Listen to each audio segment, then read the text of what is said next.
When were you on last? Jeez, it was the auditor controller. Which was it was 2022? Yeah, 2 years. Man. Yeah, every election season, man. Every I couple know. years I come on like, hey, here's some bullshit going on behind the elections. Yeah, I think it's going to be an interesting election season. Yeah. Obviously nationally, but even locally. I'm interested to see how it all pans out.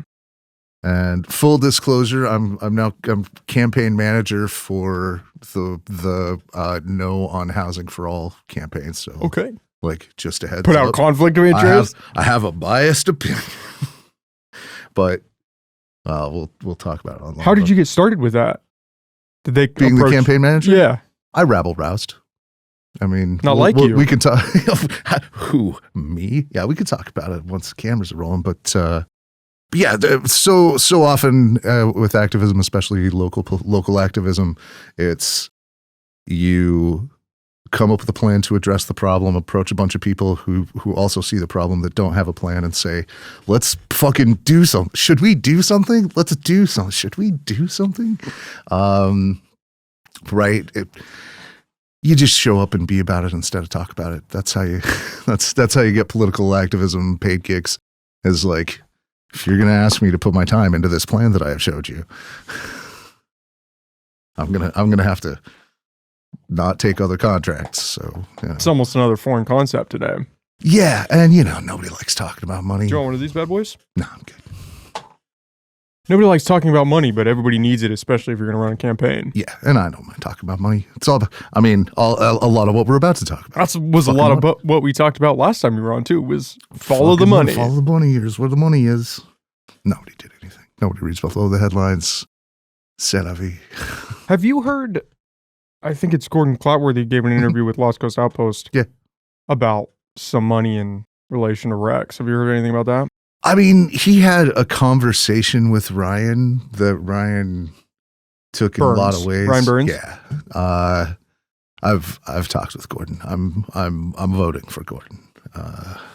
He's nothing against Rex, but I'd say he's more what represents me as far as looking into things in politics. Are we rolling? We're going. We're going. Great. Yeah. Oh, fuck yeah! Hey, welcome everybody. Shit. Okay, then we'll talk about this for real. And yeah, I'm a Gordon Clatworthy fan. I've met him. I've talked to him. He represents my values. He is very new to politics, and boy, it seems like every time that we're talking, I'm like talking about how everybody needs to get involved and run for the first time, and especially like seeing people make those political stumbles versus like the very smooth political moves. I'd never trust anybody who can do it well. That's just right. It's almost a red flag. If you can come out of the gate and you're polished and everything just falls into place. Where'd all the money come from? That's what you got to ask. Right. Or, I mean, so public speaking and political science and all these things, they are skills. I mean, you can legitimately get them from non-nefarious means. I mean, it's not black voodoo or anything, or there are people who are pretty good at, I don't know, rabble rousing. But the people who have that skill but not the desire to manipulate with it are the gems. Those are the good ones. And Gordon legitimately has like community interests at heart, wants to make the world a better place. He's an artist. He does a lot of film and things. Excuse me. Yeah, I like Gordon. Rex is Rex. We all know Rex is a known variable. We know exactly what we're getting on the tin. It's on his sign. Rex plays ball. So and that's fine if that's what folks in Ferndale and Fortuna want. Like that's the majority of the voting block there that goes for that. And I get it. Like he's got a very down home roots there. Lot of and he legitimately does a lot of community support. I can't. He shows up at the school and barbecues the meat. Like he doesn't like, I haven't seen him to be like, I don't know, elitist or overproud. But he is, I mean, he's Rex. But I'd like to see some new blood in there. I mean, that's always my, like, take it from the old, give it to the less old. I mean, we can't give it to the young. Nobody's there yet, but less old. I'll take less old. Less old. I think a lot of people are ready for a change or want a change. Oh, Christ. I just don't know I don't know where Gordon's going to fall into that. If he's too green and so people are just going to revert, or if he is, and this is conversation I have with lots of people. Like, you don't have to win your first time out. The first time you drove a stick shift, you stalled the car. Everybody did. That's part of learning to drive the stick shift, to stall the car. The first time you run up for public office, well, you get fine. You get a couple votes. You're great. Like, if he's showing up pretty strong in the last local poll. He's if it's three-way primary, he's going to go to the November ballot. He's showing up and doing the job, and that's part of the thing. And he's getting endorsements. He's starting to get some funding to put ads and things out, but he doesn't know. This is the first time he's done it. You're figuring out as you go. Yeah. Like, you build the plane while it's flying, and oh God, keep the fuel in the engine. And but that's not a good reference with what just happened with that plane. Did you see that? Oh God, Alaska. With the fuselage. Yeah. No. Yeah. That's well. Don't be building that plane. Well, I mean, maybe they should have kept building it while it was flying, for sure. Didn't at least build it better on the ground. But yeah. I'm not even all the way up on that disaster, past a couple of headlines, but I know, like, door plug something, everything went wrong. So a lot of things go on in the world. A lot of things going on. Where's Gordon at right now in the polls? I mean, is it close, or he's the latest loco polls? He was at. I mean, last time I checked, it was at like 40, low 40%. Rex was at high 40%. Jerry Maguire. It's Jerry Maguire. Jerry Maguire coming in at teens to 20s, depending on where you check the poll. I don't know. I didn't even know Jerry Maguire was running. Yeah. I did not know that. Mm-hmm. Okay. Nobody does. Yeah, that's why he's polling so low. I don't know anything about him. It took me a second, as you saw, to recall his name. And it was only because it was an instant mnemonic, of course, with the film. Yeah, I thought it was just between Rex and Gordon. Which, disgustingly, you can actually get by on to an amount with voters. It is. I mean, right now it is. I mean, in a three-way primary, top two go. So it will be, unless Gerald Murray comes out with just something staggering. I don't know. Maybe he's a hidden genius. I don't actually know him. So, that's kind of a wild card right now. Yeah, there's time yet. Maybe something will change, but if not, those two will go on to the primary, and those two are the kind of idealistic two that are the two that actually have something that they're campaigning on. And it's interesting that they're almost polar opposites in a lot of ways. In some ways, I mean, they support several of the same things. I mean, there's always more overlap in any two people than there is not. I mean, Gordon comes from a Coast Guard background, so like there's going to be some like respect for the military, other things that they agree on. But yeah, they're not carbon copies of each other by any means. There's real difference in the candidates that you don't see, like in some things like assembly races or state. Really boring state races. The state comptroller. It's like, oh, one of two competent bean counters. Okay. Like, you usually don't see in an auto controller race, to just throw back to 2 years ago. But yeah, like I say, values driven. Gordon's more my speed. I haven't heard him say anything racist. That helps. There's other things. There's also Measure A on the ballot. I would be remiss. There's been a lot going around about that. Yeah, that's on the primary ballot coming up. That's my that is just the dead end of small farmers in the industry. What is Measure A exactly for people that don't know? Okay, so right. So for those who don't obsessively wonkishly follow all this, Measure A is the Cannabis Reform Initiative. I'm not sure exactly what they're calling. It's a grievance initiative, I would call it. Some folks didn't like that somebody in their neighborhood got a permit. I can't speak as to why. I know the fellow who got the permit, competent, nice guy, was a consultant in the industry. One of the few people that I would like refer customers to if I was full. Like, hey, if you trust him. Yeah, you need your planning done for your thing. Here's a couple of different numbers. He's on my list. So, and he stayed out of it for the longest time. Recently went public, but I still won't name his name for sake of his privacy. You can look it up. So in response to him getting a 10,000 square foot permit, these folks wrote an initiative on their own, zero stakeholder input, didn't go wide with the community, did all the things that you do wrong to when you have like good intentions and more faith in yourself, more and an American level of confidence. We'll put that's all you need. You can make it a long way with that. Right. And they wrote themselves an initiative based on the initiative of the advice they got that was, oh boy. I mean, all of the things that they say they wanted to do, they explicitly wrote the inability to do. Right?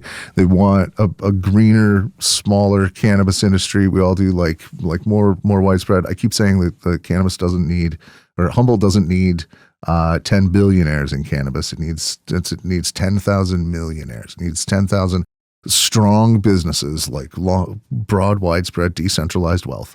That is how you build resilient communities.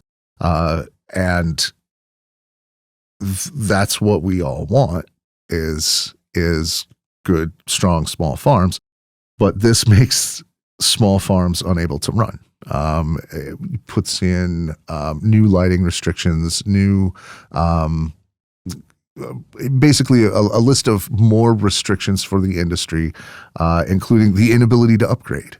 You're locked into your first plan. If some new solar design comes out that's 10,000 more times efficient, and you're like, I will immediately switch over. You can't.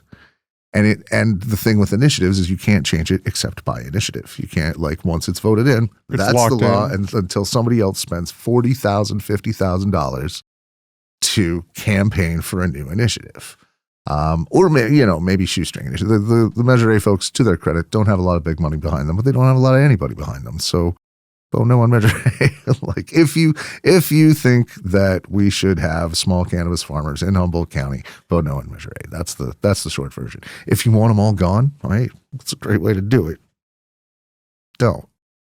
It's still a chunk of our economy. It's a staple of our community. It's a bunch of our friends and neighbors. Don't be an asshole. Which the only real damage it's doing is it's pricing out the mom and pop farms. It's exactly what it's doing. And you're not hurting the big guys that can come in and say, okay, yeah, fine, we've got the money to bankroll this. Yeah, that's exactly right.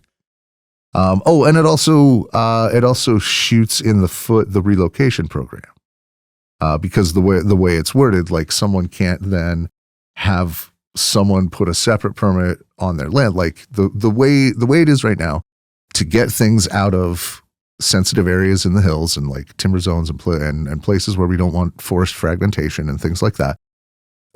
If your grow was in the hills and you go through permitting, you can take what you grew in the hills, double it, and get a permit of that size or on new land or leased land, often that also has a permit. Hey, let's all grow together. And that's great. More people, I hope, get to take advantage of that. It was kind of a bottleneck for a while to find donor sites, but I think that's opened up. But this will close that again. And so all of a sudden, people are doing small guerrilla grows in the hills that want to do small guerrilla grows on farmland can't. So they're stuck there. And once again, we keep a black market. unregulated market. Which is what everybody's worried about, because those are the ones that do the damage. You drive people back underground, that's when waterways start getting polluted. There's trash out in the hills, which is what, in theory, all of this was supposed to prevent. That's exactly right. Every time a NIMBY, there's been a couple of mom and pops that I've showed up for at the county level, and like with a bunch of NIMBYs, like, oh, but cannabis is bad. Like you are complaining for the status. You are actively lobbying to keep your complaints ingrained in the status quo. If you don't let these things operate in a regulated way, they will continue to operate in an unregulated way. The only thing you're doing is encouraging all that was wrong, right? And taking away our ability to enforce things. If you think your neighbor, I don't know, should have more security at their place, I don't know. There's not a whole lot of like, if you don't like the smell of pot, well, what are you doing in a farm agricultural area anyway? Well, garlic, onions, and cows is worse, but personal opinion. So in your opinion, with this measure, is it just kind of designed to restrict the growth of it a little bit? Or what do you think the intention was bringing it forward? I believe them when the authors, when they say that their intent was to defend mom and pop growers from overbearing corporate tactics, etc. But what they did, right? There's a long gap between intent and execution, between idea and impact. And what they have designed for themselves, if their intent is true, I have no reason to doubt that, they have created the exact opposite conditions of what they want. And it hasn't gotten any support. There's not a single grower that's like, this will be great for my farm, because it won't. Not for anybody. Not for the growers they're targeting. Not for the growers. I mean, kind of for the growers that they help keep away, because they can always go for like the conditional use and the higher level of permits and be. I mean, and assuming there's any level of government graft involved. I'm sure nobody has ever gotten their permit through an extra fee, if you take my meaning. I mean, I would say I was sure of that, but I already know that like there's been federal investigations into local building planning enforcement on that issue, and it has not gone our way. So yeah, I mean, don't vote no on Measure A. That's the very short version. I haven't heard any growers or anybody in the industry come out to support it. Nope. The challenge is, if you got some people who maybe don't smoke weed, don't even think about it, and see that on the ballot, maybe they vote. Maybe. And again, it's a case of people not reading below the headline, and we're going to talk a lot about more on the housing thing on that. But yeah, I mean, they're able to frame it in a way that's like, yay, growers, but then they don't have any growers. Like, that's the tell. Kind of a red flag. Yeah. But again, and I have to remind smart people of this all the time, and then people that are specialists in their field and people that are out doing the thing, I have to keep reminding them, like, the world is made up of C students, right? And that's no shade on C students. Like, that is the average. That's solid, but it's not gonna read through all the details at the ballot box. And the way we've constructed our society is not to give people time, resources, training, and aid to have really super informed decisions. Like, we're about to have a real long conversation about some real boring stuff that most people would never read through, right?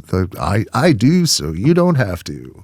But that's what it comes down to, is finding trusted sources that will digest all of these giant things for your average C student who's got a life and is very busy at their fulfilling job. Like, I think that's 90% of it is you're busy.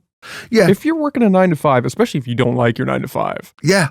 You're not going to spend time going through measures and and No. ballot options and try to figure out, okay, what are they actually selling me on this? No, I mean, you will be advertised to, and that is just life in our capitalist, ad-driven, attention economy society. But all of those advertisements are biased. Everybody is speaking their piece. You can follow endorsements for trusted organizations, things like that. That can also help people that that are aligned with your values. That again, do the reading and have talked to the people and take the time to put it out there. That's also a way to inform your voter. But yeah, we're stuck on 9 to 5s. I mean, we live in this capitalist rat wheel. We're stuck in the hamster cage. That is just fucking life. I have created a luxury of a life for myself that is not necessarily a luxury of opulence and wealth, but a luxury of time and freedom. That I work a high value job for low amount of hours, so I can spend a lot of time with my family and a lot of time following all this shit. A lot of time compulsively reading wonkish political stuff. That pleases me as a human. And I get that that's not everybody's bag, nor should it be. Don't be like me, everybody. Don't try. Doesn't work out. Your brain has to be broken in very specific ways. Is there a lot of, does this measure the people that supported it or brought it forward? Is there a lot of them? Is there a lot of support on that side from people that aren't in the industry? No. Just a small group of people. Not really. They haven't got a lot of academics. They haven't got a lot of land rights, land use advocates. None of the people who usually even fall in line against cannabis things. Except for your NIMBY contingent, the people who are like, but I want it to be like it was when I moved here 40 years ago, and I want, I don't like the sight of hoop houses in my farming residential agriculture neighborhood. Okay, but no. That's a very small contingent. I haven't seen any like major voter push. There's no big money. There are very few donors. All of their filings have been just basically a couple of people in Kneeland who have created this that are pushing it.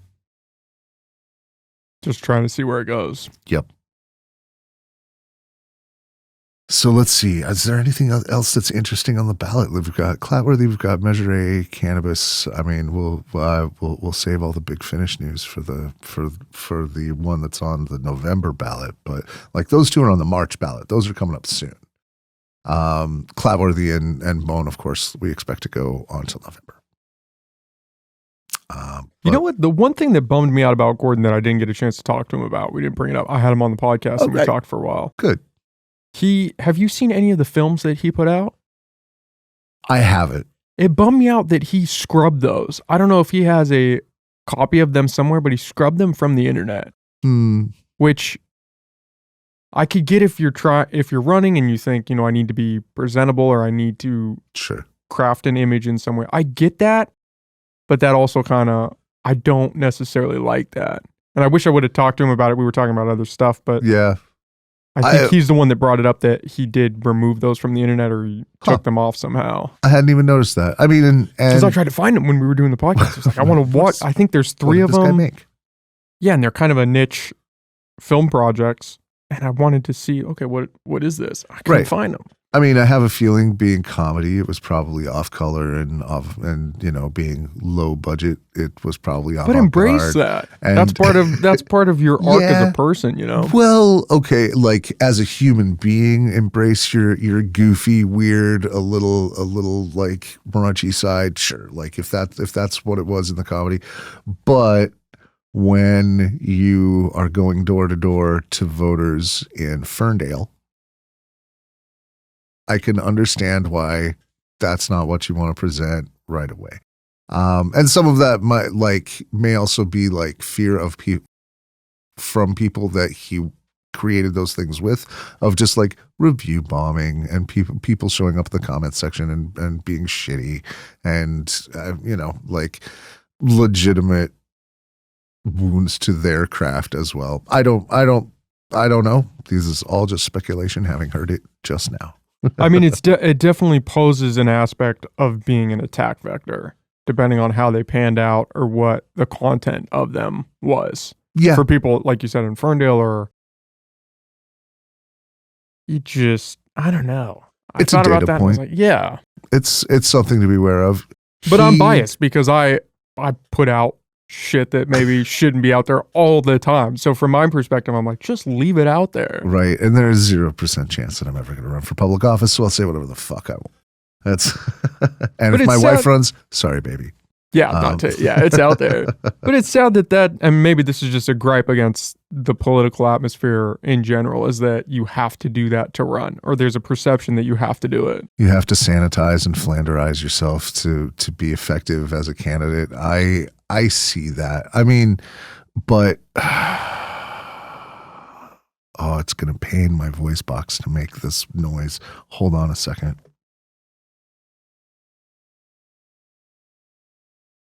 You have to hand it to Trump for breaking that norm. That's going to be the soundbite right there. I'm just going to clip that. I hate the taste of it in my mouth. But it is true that breaking that norm can have strategic value. It's time for the next shot at gin. Well, not even just Trump, but look at Zelensky, who was a comedian. I think there's a clip of him pretending to play the piano with his penis. If that doesn't break some norms, I don't know what does. Yeah, there's definitely that aspect to it. And we're finding, I mean, since the age of television and politics, we have found more media personalities becoming more prominent in the political landscape. Maybe it's why JFK beat Nixon, whatever. It's maybe why Reagan was our president and all of our graphs do weird things in 1980. Every wealth disparity, every graph that's like, that shouldn't be like that, inevitably goes that direction in 1980. The year of my birth. The first year that, I mean, the upside was the very first year that the lead saturation levels dropped to what is now our atmospheric lead count after putting in unleaded gasoline as the mandatory. So, you know, a lot of weird graphs. Correlation, not causation. But you see a lot of like media personalities in politics once that visual charisma comes forward. I mean, you see a lot fewer strategic plan platforms. Like here is my 5-point housing plan. Haven't heard that from a single candidate in, I don't know, years. Like, here is what I will personally do. Here's the plan that I will do to make this one thing demonstrably better using the process of government. It's not what we campaign on anymore. That's not the choice anymore. And boy, it's going great for us. I can't tell you a single policy of any candidate that's running at a national level. Other than Vivek's got a few I could throw out there that are interesting, but I mean, what's Ron DeSantis? What's his stance on foreign policy right now? Lock them all up. Lock them out. But that's the world that we're in. The policy doesn't matter. It's your presentation. Exactly. Like it's ideals and pathos and, you know, slogans that people. Yeah, exactly. What you can fit on a 10-minute, 30-second or 10-second or 30-second news clip. But when it comes down to the nitty-gritty details and who spends the money and how it gets done and who actually holds the hammer and builds the thing, I mean, nobody steps in with like, and here's how it's going to go, because that's not how we run politics anymore. I mean, tragically, that's Joe Biden's campaign right now. That he is doing that, and it's not going well because, I mean, well, until recently, he hasn't been going out and been like rah campaigning. He's been going about the job of being president, and I get that. It's busy, I guess. I guess there must be a lot going on. And people have opinions on how he's handling it. But as far as like an actual, like how his campaign is set up, it's very like, hey, check out these really boring numbers that you're never going to find out what they mean because you have a 9-to-5, all the reasons we just said, because you have a 9-to-5 job and the world is made up of C students, and it takes time to process that much dense information for people whose brains aren't wired a certain way. But even the numbers that he's putting out are getting altered all the time after he puts them out there. Oh, sure. I mean, his campaign, I don't know that you would say this is the ideal campaign that you want to run and use that as a benchmark to build yours off of. I don't know what a good campaign would look like. Obama in this ran a day and age. spectacular campaign. Obama's campaign was really good. It was so good that it upset the standard order. Right? It was truly a grassroots campaign. Went broad, almost viral. I mean, before that was really a thing. Went big. I mean, he had a strong but old school candidate in Mitt Romney, and then also McCain. Like both of those were establishment strong old school candidates, but he ran a modern campaign completely around them. He was kind of the first candidate to have a great opportunity to use the internet and social media the way he did.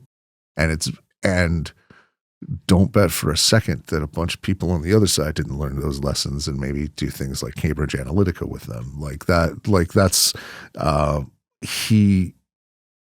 His campaign staff pioneered that, and it helped that he was charismatic, legitimately good candidate in my point of view.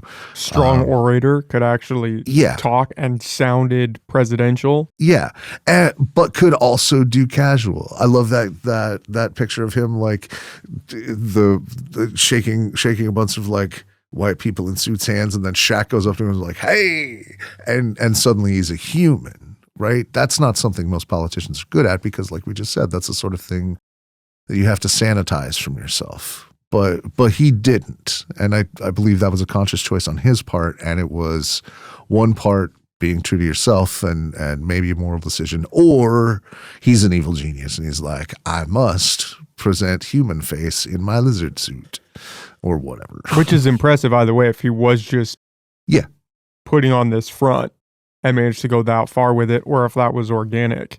Yeah. Either way.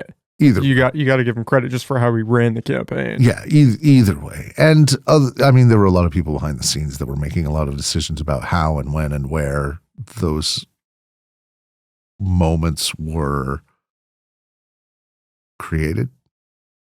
Because I'll tell you, in the political arena, there's somebody somewhere on the campaign at all times. There are always from top to bottom being like, creating moments to be photo opportunities. And if you can make them genuine, if you have a candidate that, like Obama, that has like that real human heartfelt ability to just like be an actual person, or again, mimic it great, then there you are. You have the recipe to create those moments. But the fact that there was a camera there means that somebody planned it.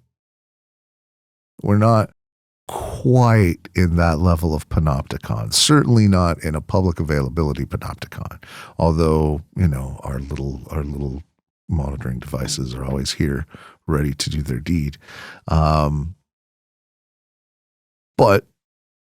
for something to get snapped and go public like that, but you do catch the real human moments. Like, there's the moment where, anytime Joe Biden is with kids, like he can be a human being. He can have. I don't know if that's a good example, not just like Grandpa Joe. The sniffing Joe thing kind of took the cake with that.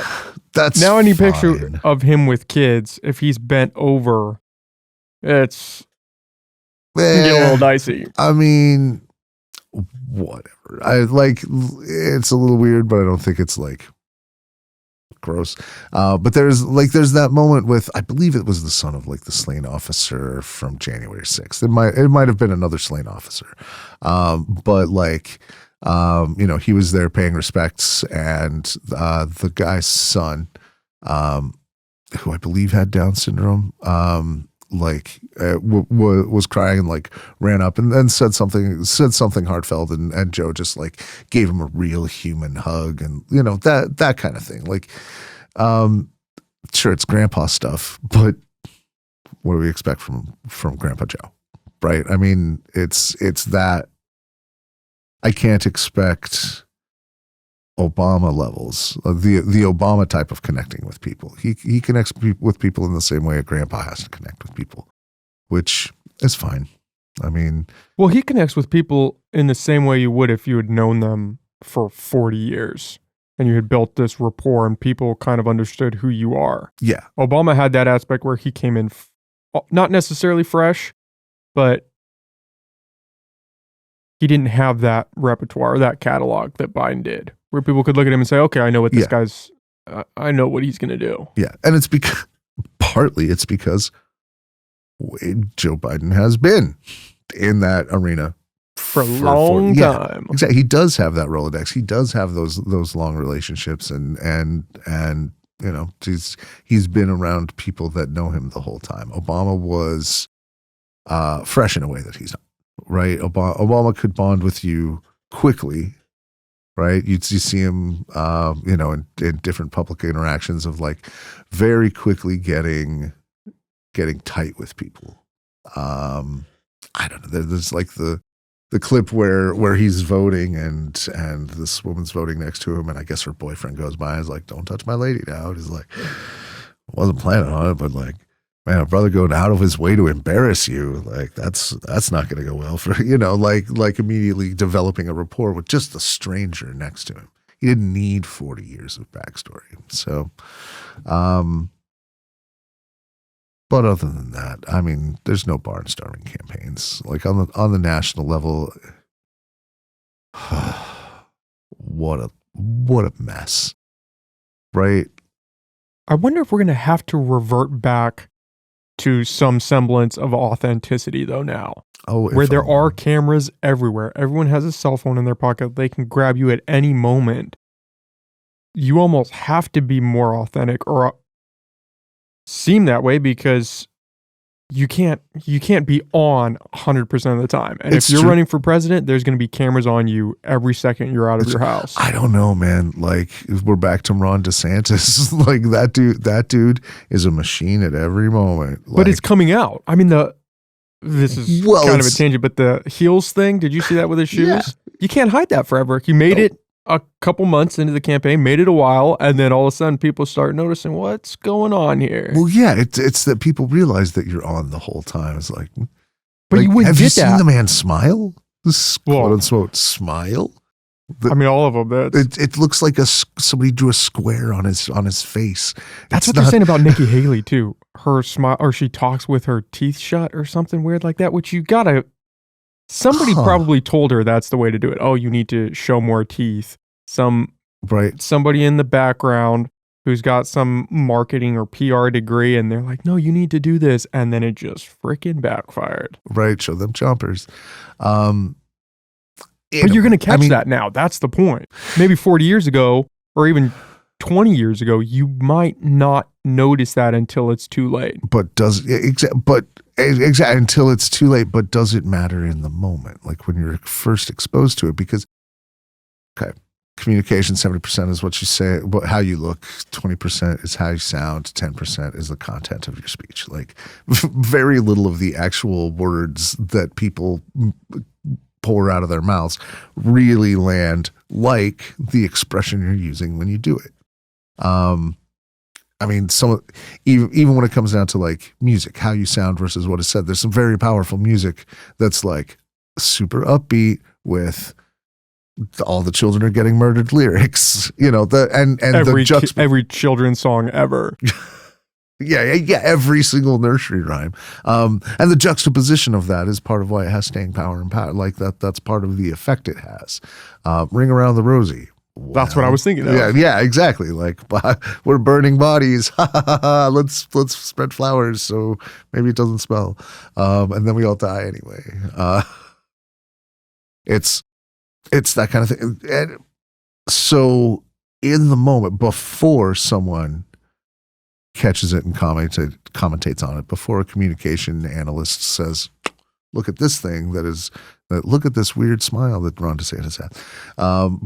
But in the meanwhile, is Nikki Haley's smile in the room and in the first impulse having the effect? And the polls say a little bit.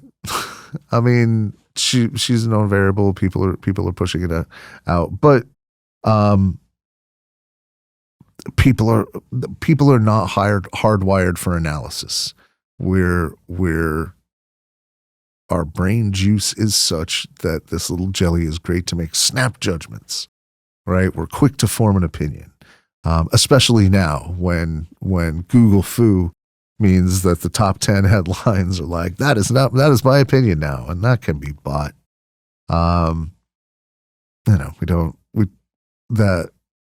That drive to delve deeper doesn't release dopamine. Right? Unless you have a great aha discovery and eureka moment, but what are you going to do what are you going to have in Eureka's housing element, which we should get to in a second. That's going to be like, ha I have fulfilled my body's requirement for reward to release dopamine. I've hit the monkey switch and now my brain has happy juice. No. What makes us happy is like, I have an opinion. I found a thing that reinforces my opinion. Aha. That's just how we're wired. Better or for worse. Look what it's done for us.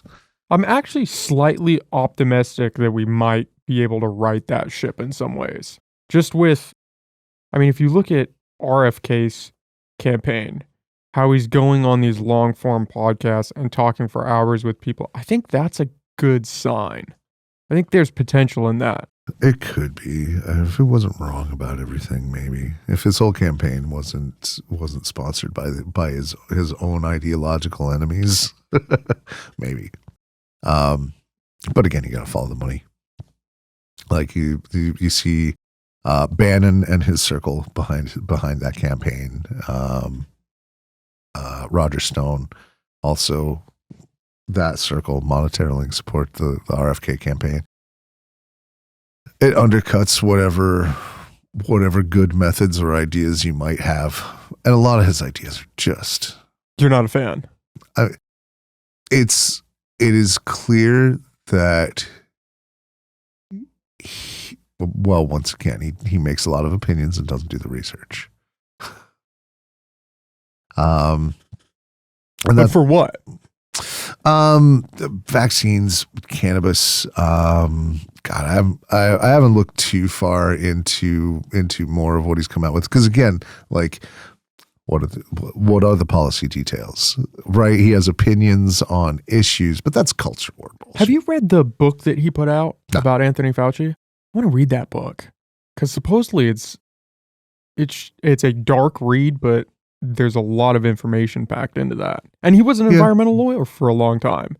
Cleaned up the Hudson. he has a track record of doing some. He's done some good work. Like, I don't personally have any reason to like doubt his personal conviction. It's the money element that's got you. That's a part of it, and that personal conviction, being dead certain, is not the same thing as being correct. Well, then I don't know if anybody running is correct about anything. No, nobody's correct about everything. That's 100%. But at the end of the day, so on the national scale, part of what I have to think about on the especially like at places where national reactions have to come into play, is that what are your criteria for decision making?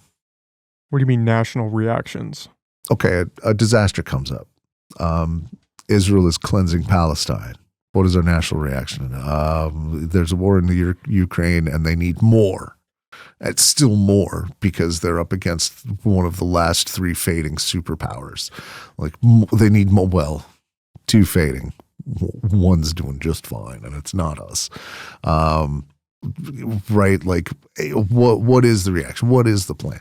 How do you make those decisions? Because what decisions you make ultimately can be defended or attacked based on why you made them. What was the guiding criteria for your decision making? And that's what I'm looking more for in a person, right? But in my value estimation, reliance on expert analysis has to be in a very high position.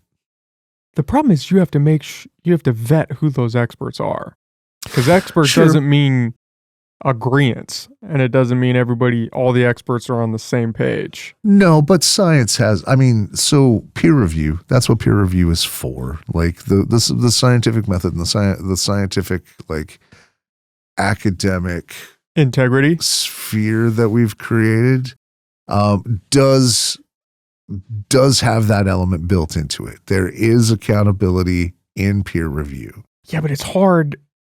There's just a lot up in the air with where we are currently when it goes to this idea of experts. You can cherry pick, but you can also point to real situations where experts have been in opposition to other experts in the same field, and you side with one at the expense of the truth. And I think that's what can get you into trouble, is you have to make sure when you bring somebody on as an expert, you got to really vet them and make sure what they're saying is legit. Generally true. Especially because, like we talked about this last time, trusted sources. Like, if you hear something incorrect from a trusted source, it takes multiple exposures to true information from equally trusted sources. Right. That is the case. But yeah, being aware of that helps. But you are correct in that you have to choose what experts you listen to. But even back to, like, the Royal Academy days of Isaac Newton. I can't remember the name of the Royal Academy of Science. But it was like, trust no one's word. That was the first rule. You don't trust it because they said it. You trust it because they brought a whole bunch of evidence. They brought, like, here are these numbers, here is this study, here is how this study was conducted, and you can see that controls were put in place to shut out shit information. Like, you can, those people who again, it's not presenting their opinions or presenting their values. That's an important part of what a representative does, is have their opinions about these are my values, these are the values of my voters, and I make decisions based on this value criteria, based on this information. Good decision making requires good data. That is a truism. That is just how it is. Like, if you are to be able to make a good decision, you require good data. And that's where the experts come in. It's in collecting and presenting that data. What data do they collect? What data do they present? And again, we talked about that. Like, it's, do you listen to the 3 experts that the gas company can produce? Do you listen to the thunderous chorus of experts that are like, this shit is making us all crazy and we should stop putting it into our air? Right? Do we listen to the scientist who was like, I can't create a clean room because I can't vacuum, I can't cleanse the air of lead, I can't find out my geology questions because we've polluted the whole world around us, right? So, like, being able to get that good data, like, what data do you trust? You bring that up, but there's criteria for that too. Like, repeatable data, that's important. Like, could someone else, flat earthers looking at you, could someone else perform the same experiment and get a different result, or the same result when it just completely baffles you based on your worldview? Right? Like, if that is replicable, if anybody could could get that same data, could run those same numbers, could do the same math, could run the same experiment and get the same result. If I make a light bulb circuit out of a nail and copper wire and a light bulb and a little paper clip and some rubber so I don't kill myself, and a battery, like, will it happen? Well, yeah. This is why we know electricity is a thing, right? It wasn't a magic trick that somebody put on. It wasn't, Tesla's curse on the world. No, it's the way it's the way facts work. And so, like, finding facts, and then the difference between facts and truth. There are many things that are factual, doesn't put any air of truth around them, because truth is an interpretive concept, right? Can you give me an example of that? Comes to mind? I mean, so truth is more, all right, so now it's philosophical, but truth is more guiding principle. Truth is what that data means, and meaning inherently is a non-analytical application. Subjective. Very subjective, right? What is true and what is factual. I mean, truth inspires people. Truth, the search for truth is our great mental exploration. It's the final frontier, the search for what is true. And in some ways that means, like, what is scientifically verifiable, what is morally, I don't know, I'm looking for a word. It's the one that means good. Morally desirable, right? And then we get into things that are more analytical, and the more analytical it is, the less you can apply a meaning of truth. Now we're talking about numbers and money and person hours, work hours into a project, and less and less can be true because all of it is factual. Right? That does not inspire. It does not move to enlighten. It does not create the quest to seek. Truth is a capital T. By the way, when I'm saying truth, capital T truth, the truth, like things that are fundamentally guideposts for our existential movement through life. That can get a little wonky though. Yeah. People start taking truth in a number of different directions, and then we're not even on the same planet anymore. Has that not been the story of history? It's definitely been the story of the past few years. All of history. Has been searches for truth that are conflicting truth. And I don't think conflicting truth is necessarily a bad thing. I mean, in ideological conflict comes creativity. Right? Through the conflict is not bad. Poor resolution of conflict is bad. Right? Because we have two separate ideas, that's fine. If we have to punch each other about it, now we're in poor resolution of conflict territory. Now we've hit a problem. Right? It's not that we have disagreed. It's that we can't find a way to be okay with that. And that in this day and age is also a thing. I mean, that's just how our culture has been polarized. Well, we seek conflict in a lot of ways. And I think some of that stems from a life that is grown into being far less challenging in a lot of ways than it has been in the past. And so we seek out a different type of conflict. I mean, there's challenges and there's challenges. I'm gonna say that there's a spectrum of privilege that overlaps with a spectrum of challenge, and they don't go in the same direction. Yeah, but if you had to pick between living today or living in, 499 BC, I'm picking today. I'm picking today. I don't know. See, you say that until the warring tribe comes and you're like, take me back. I'm going back. It would be a long conversation. Like there's a lot of points. Because hey, a world without government. I'm an anarchist, man. At the core of my being, no masters, no kings. That's something that's going around locally that's getting a lot of heat, is this anarchism idea. Oh, have you been following that? Gomez. Yes, I know, Roy. What is your take on that situation? For people that don't know, can you lay it out from your perspective what's happening between Roy and the Eureka City Council? Roy Gomez runs a cannabis business.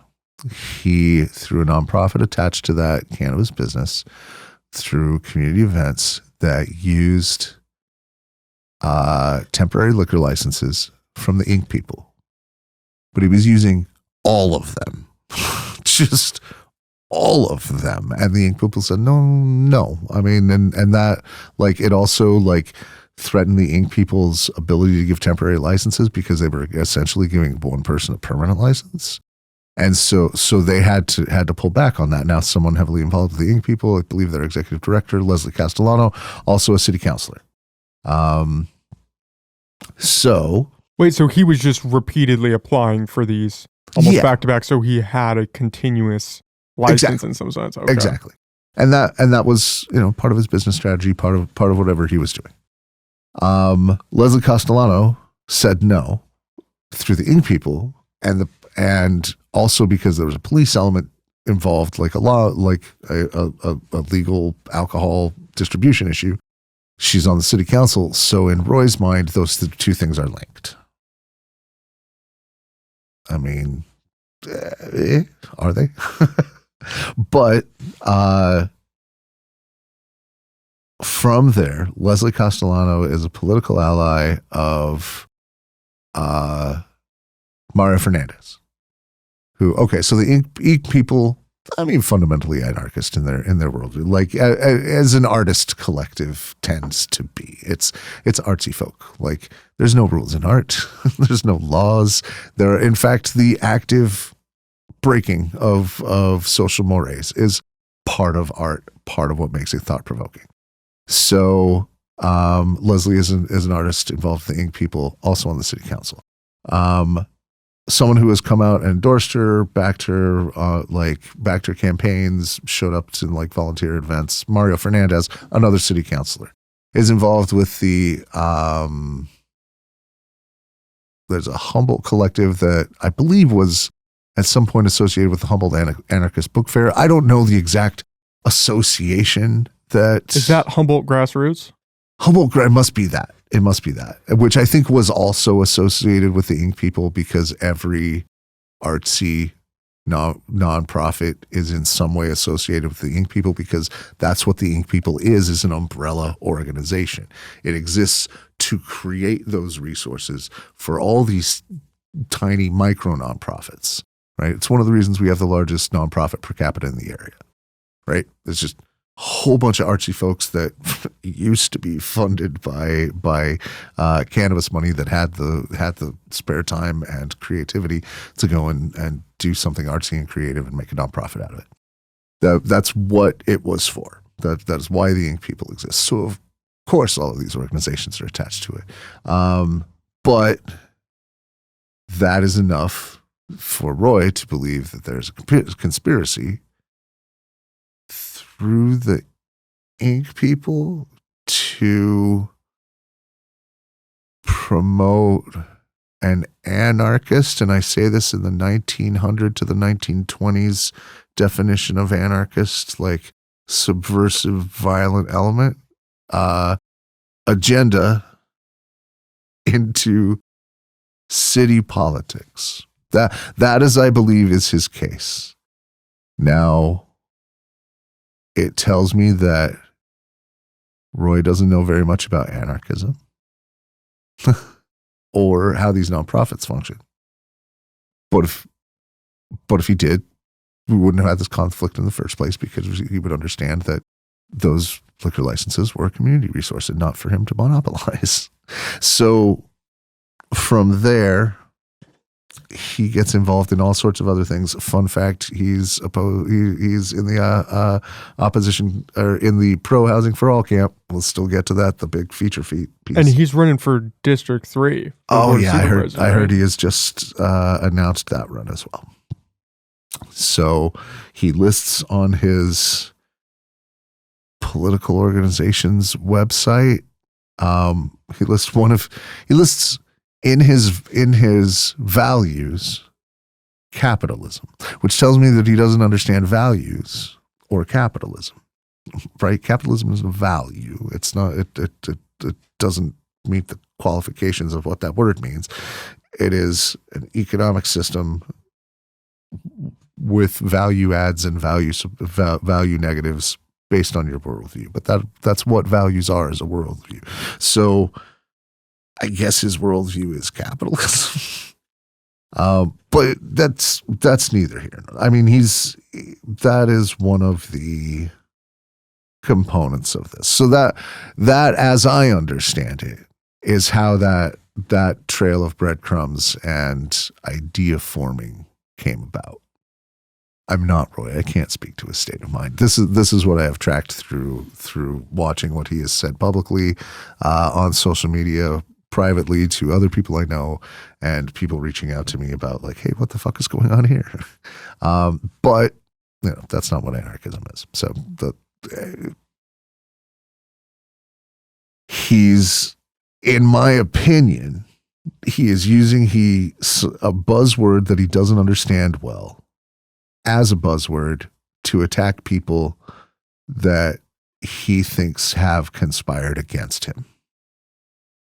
And that's ego-based grievance politics. And as far as I'm concerned, that discounts you from having your hands on the mechanisms of government. It disqualifies you from having the temperament needed to make real decisions about how my goddamn tax money is spent. So that's where I'm at on that. It's baffling. But hey, at the very least, I love to see people get involved in local government and local municipal issues, even if their level of involvement and their impact is questionable. Anarchism is just one of those words and ideas that gets thrown out there, and people have come across it in probably a negative connotation. You think anarchism and you think defund the police, you think it's not even that level of anarchy. I mean, but that's what a lot of sure. The argument that I think Roy is taking is, I mean, some of the stuff that Humboldt Grassroots has come out with, and I'm not sure how closely tied the Ink Center is to these posts.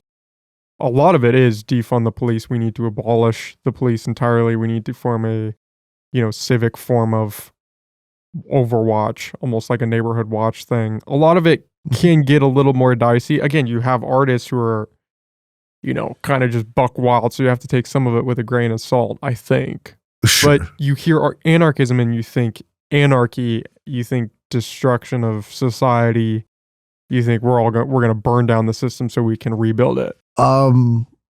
Maybe. And that is a lot of how it's been painted. That's what I'm getting at. Because the people who threaten it have control of how things get painted.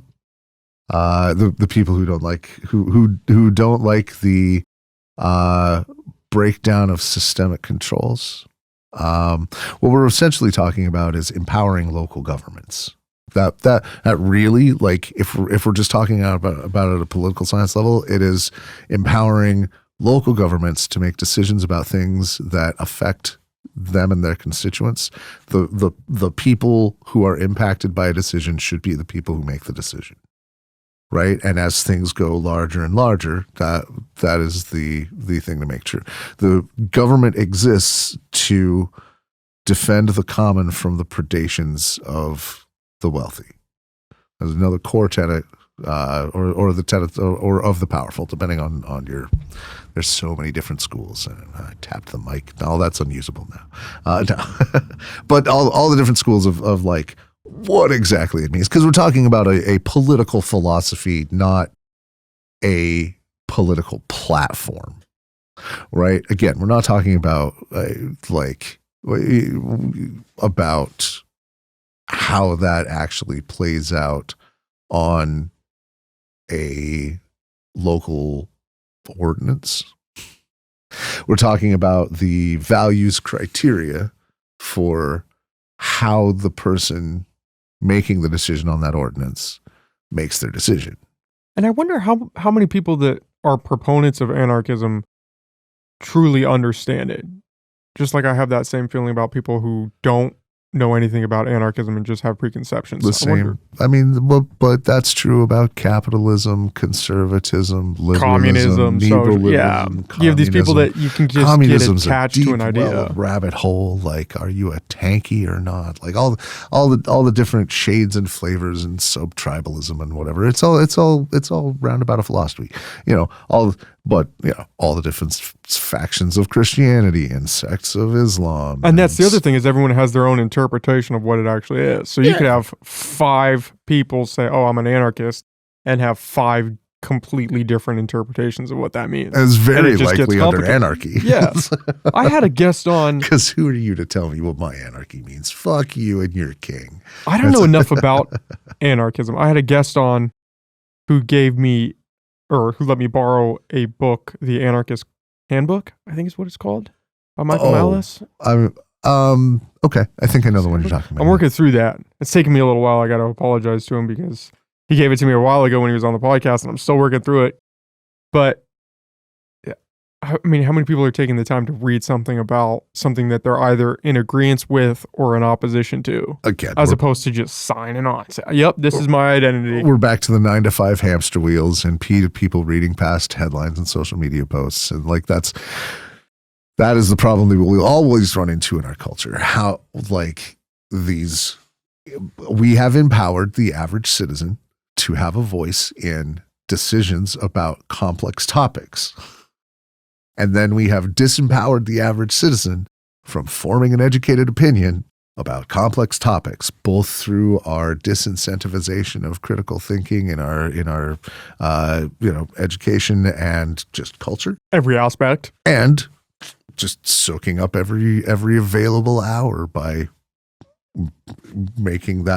balancing the economy in such a way that the cost of living versus wage equals all of your time. Well, not even that, but who wants to read about these ideas and these issues when you can just scroll funny videos on TikTok? It's not even just, I have to work all the time. It's, what do I want to fill my extra time with? Yeah, that's true. I mean, not even just scrolling, just like time with my family, right?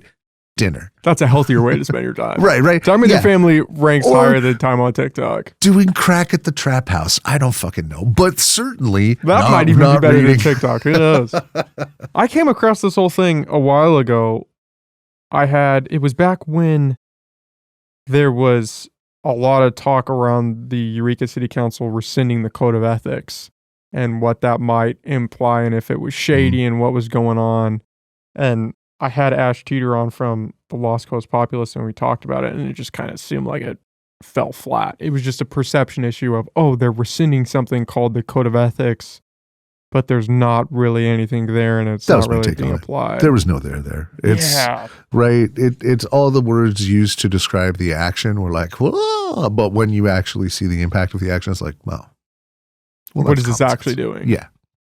I mean, it was, if I remember right, it was like then defaulting to a different code of ethics that didn't have some of the like conflicts. I think it was a handbook that they were going to use instead, but they weren't even using the code of ethics that had been paused or placed on the background. It was some convoluted thing, but it didn't actually remove any power from the council. Well, it changed some voting thing for the mayor or something, but maybe. And as I understand it, it was a problematic code of ethics adopted by previous councils that just had some wording in it that was conflicting. And again, it's not something. But that's one of those things. You hear it and you're like, this might be something. Sensational headline, boring details. I mean, that's 90% of everything. Because we have to have it's an attention economy. We have to have an attention grabbing headline.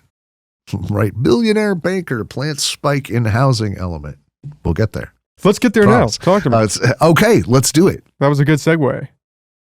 Once upon a time, there was a parking lot.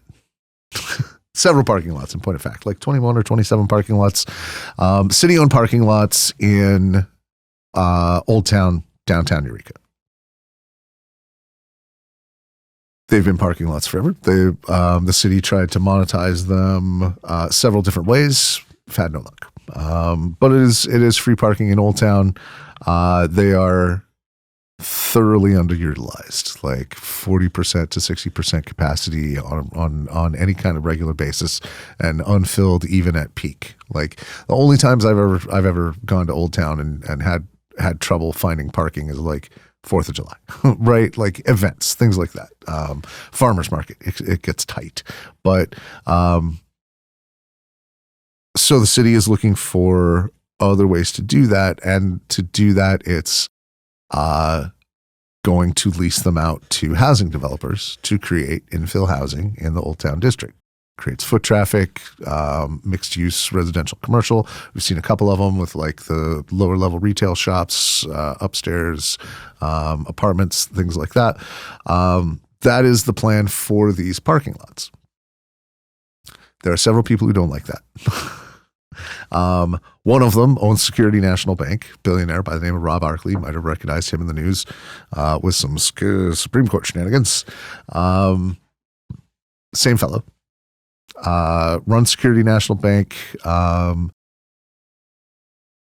there's several other businesses and folks that are part of the, I'll call it the business community instead of the wealthy elite for right now, but that are also against these changes. They've been campaigning on that for a real long time. This is several city councils. This is years of development, public input, committee meetings, et cetera, that have gone into these decisions. At each phase, there have been court challenges by this group of people. There have John Fullerton, the agent of record on the committee to propose the committee to propose the Housing for All in Downtown initiative for Eureka, sponsored by Security National Bank. That last bit is important because they expect 80% or more of their funding to come from Security National Bank, so they're legally required to put sponsored by Security National Bank. But meanwhile, that Housing for All thing they can stick in there because of the way they've structured this initiative. And we'll talk a little bit more about it as we get through. So this has been fought. Fullerton made it, he's campaigned for city council over and over and over, made it his basically his only major platform plank is like, we got to keep these parking lots, and he keeps losing. Every challenge, every opportunity for the public to weigh in has not gone in their favor. So what next? So they've put together an initiative that, just like the other one we talked about, had zero public input, zero stake. But this one was not, I believe, with genuine intent. So in order to be able to call it a Housing for All initiative, it has to address housing in some aspect. That's just the way the rules are in like your title, because the California Elections Office knows that people don't read past the title. So to be able to title it something, you have to actually be able to address that thing. So here's what they've done. The impact of this now, I'll skip to the last page. They have created an initiative that will guarantee that my child can never move out of my house. This thing will spike our housing element, our general plan, and our compliance with state law on housing for a decade or so. Like long, drawn-out legal challenges without a fix, because it's an initiative, and as we talked about, initiatives are permanent and cannot be fixed without somebody else dumping money into these campaigns to alter any of the language, unless it's written into the initiative that this can be changed by the supervisors in these ways, or something like that. Does not include that. So they have crafted a Housing for All initiative that, by putting in requirements and restrictions in to our housing plan, invalidates it and thus means that parking lot will never not be a parking lot. So that's the framework. That's the arc. Here's the nitty-gritty.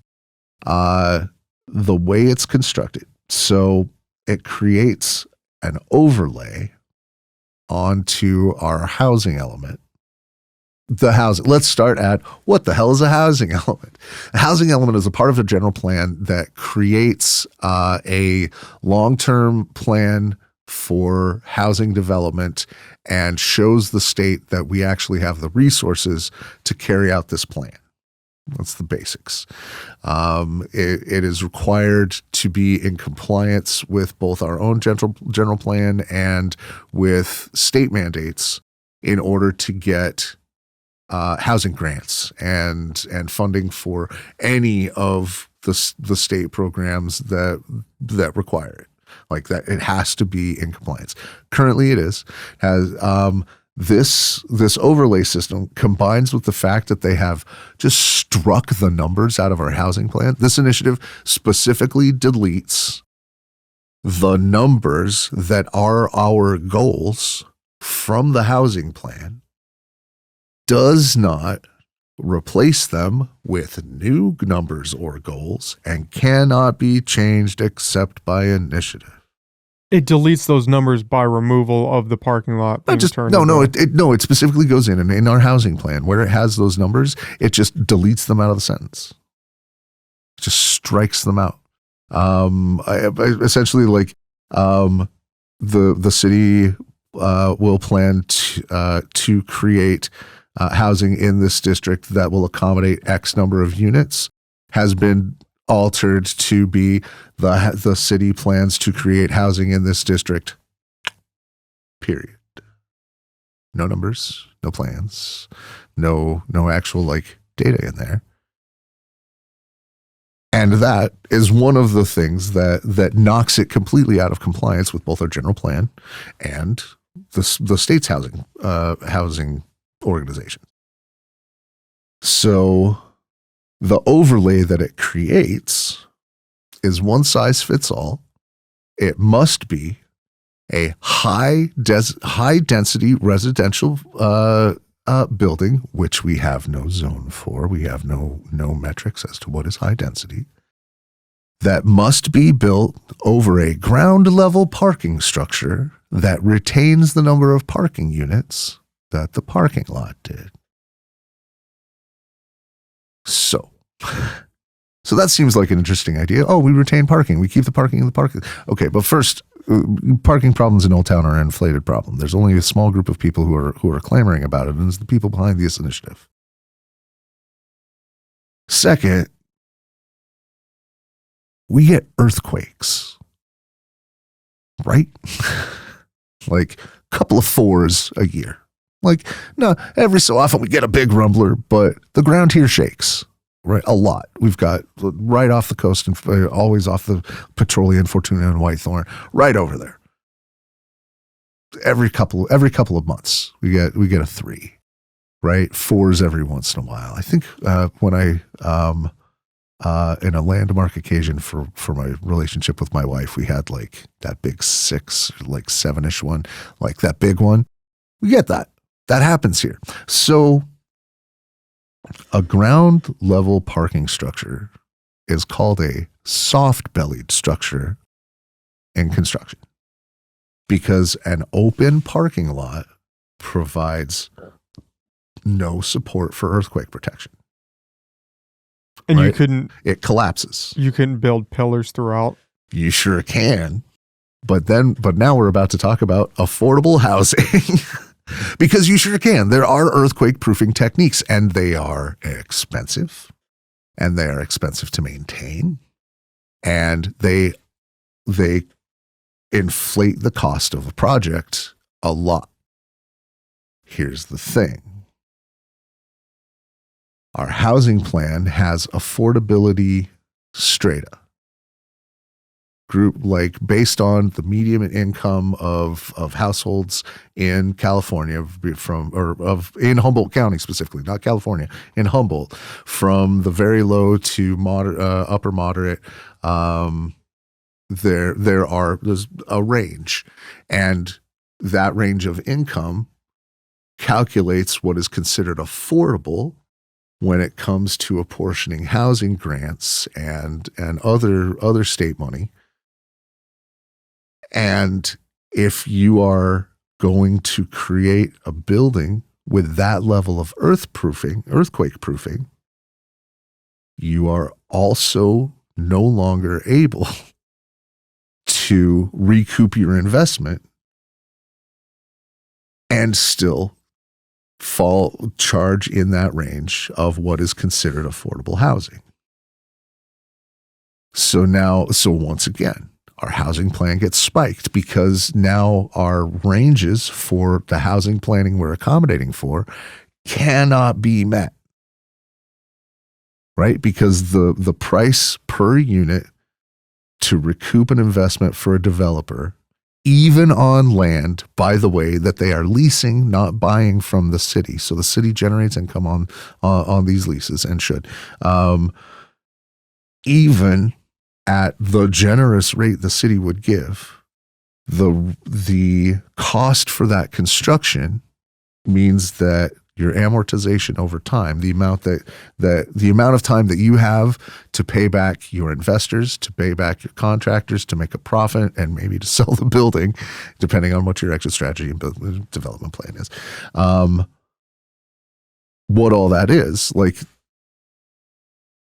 puts you outside of the bracket to be eligible for the city to give you those breaks, puts you outside of really outside of the rental market, unless we want housing prices to go up. And boy, whose idea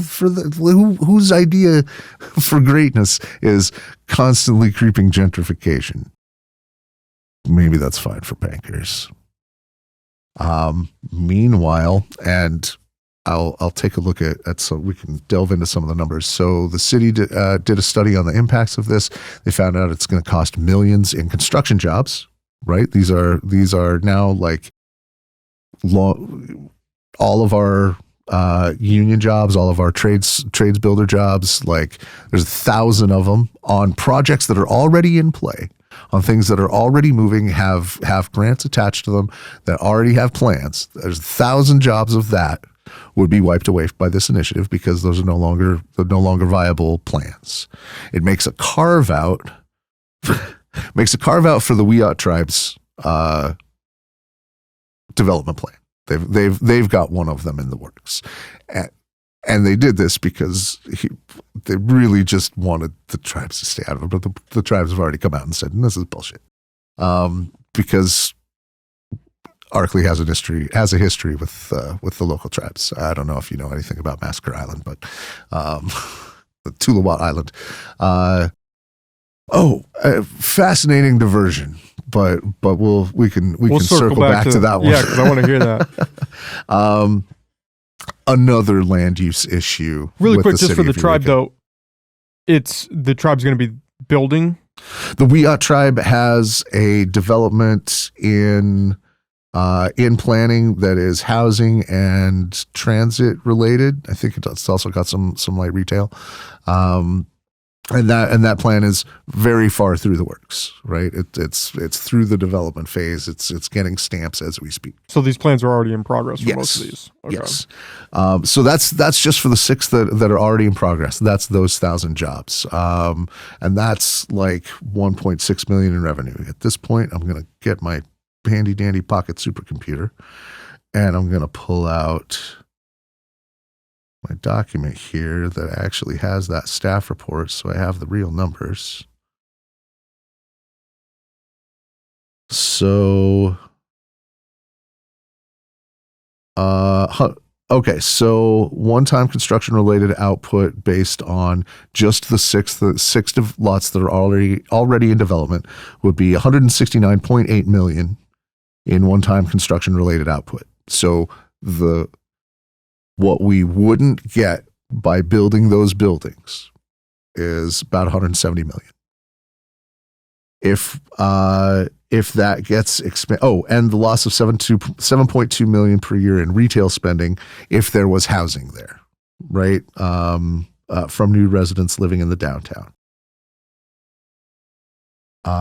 So the other 15 parking lots, if those were also developed, that would be 566 million in one-time related output. This is not money to the city. This is money to the citizens. This is money to carpenters and pipe layers and operators and like these are union jobs, trades jobs. These are like your blue collar workers that are getting screwed out of $566 million collectively throughout the town.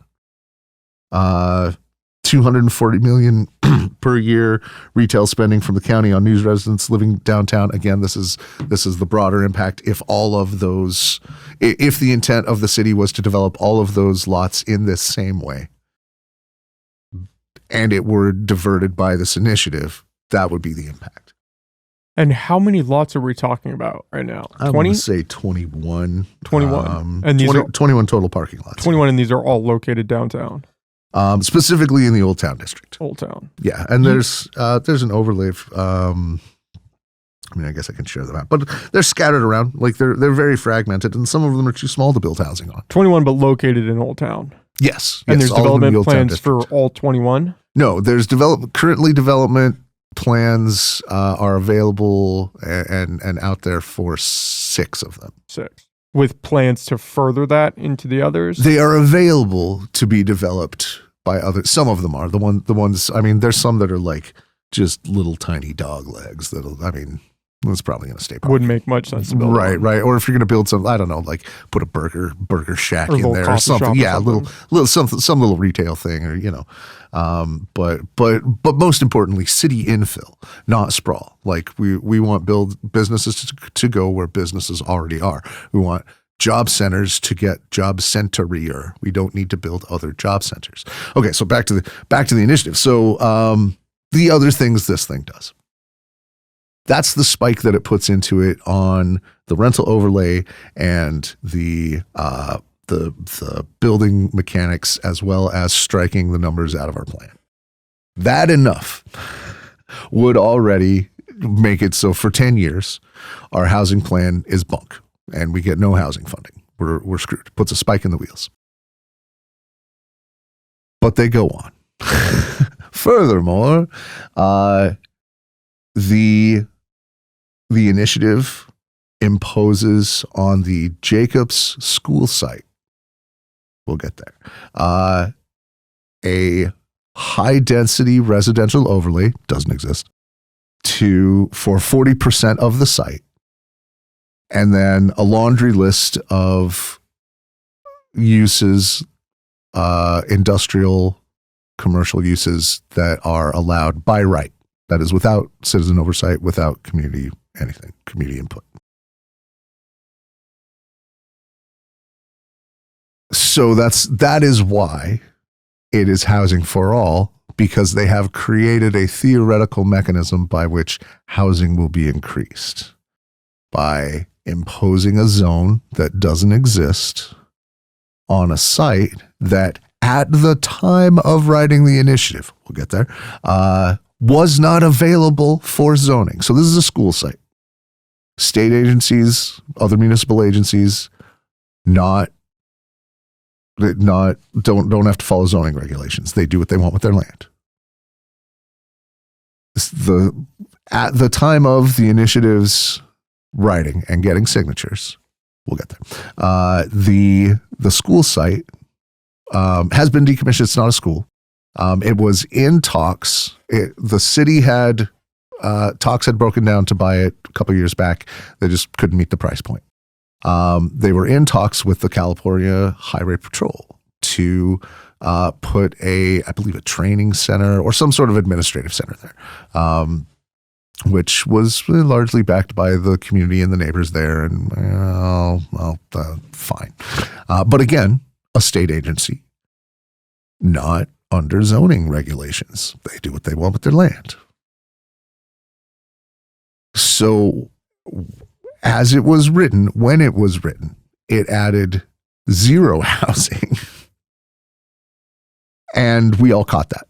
The community. So when it was presented, got its signatures. Plucky young folks going door to door, some of whom I may or may not have yelled at on the sidewalk. Get off my lawn, you dirty fucks, like bastards. At the end of that, they got enough signatures.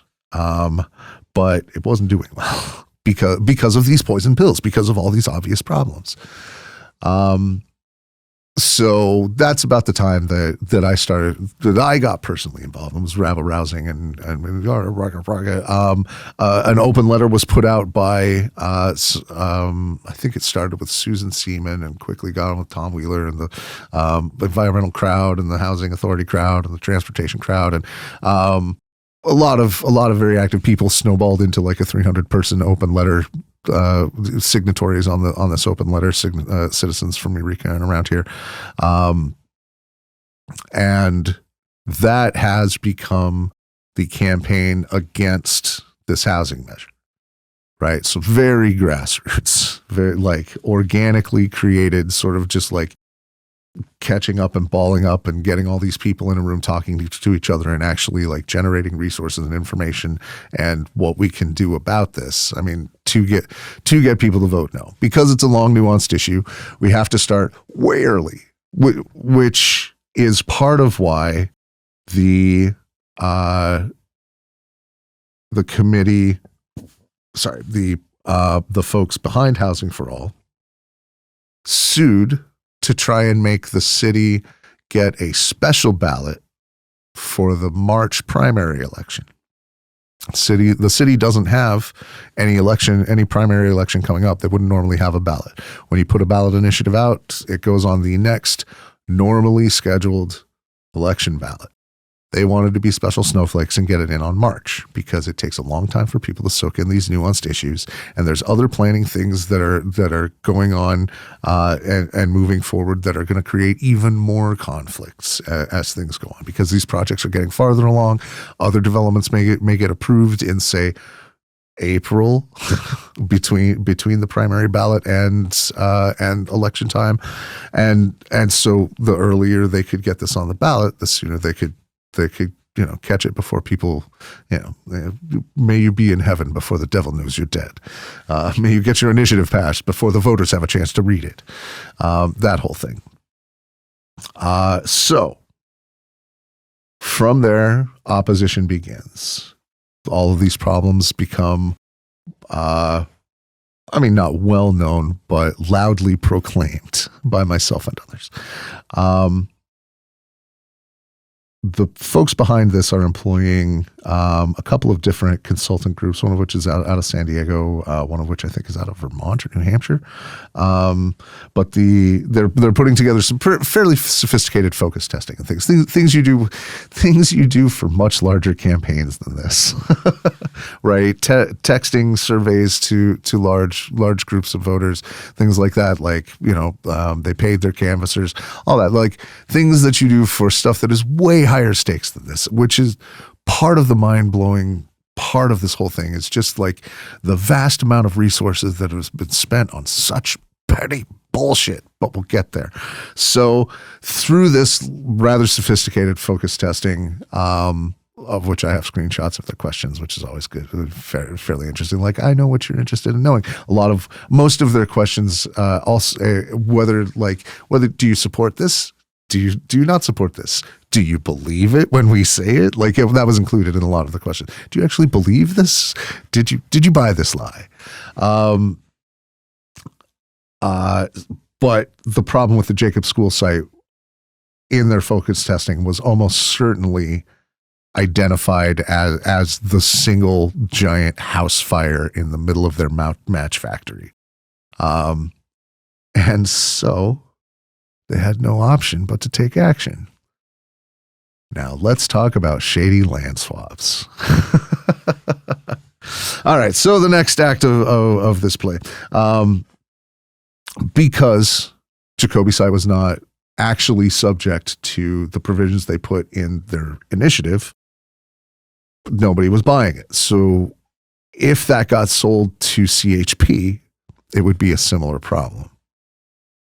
But if it's under private ownership and it's actually possible that it could maybe be negotiated to meet some portion of enough of the housing plan, then maybe it's still a go. So now we're down to school board elections. We're down to like, who the fuck pays attention to the school board election? But the school board holds trust on these lands. The school board controls what is done with these lands. So because the school site was listed as surplus, it's extra land they hold.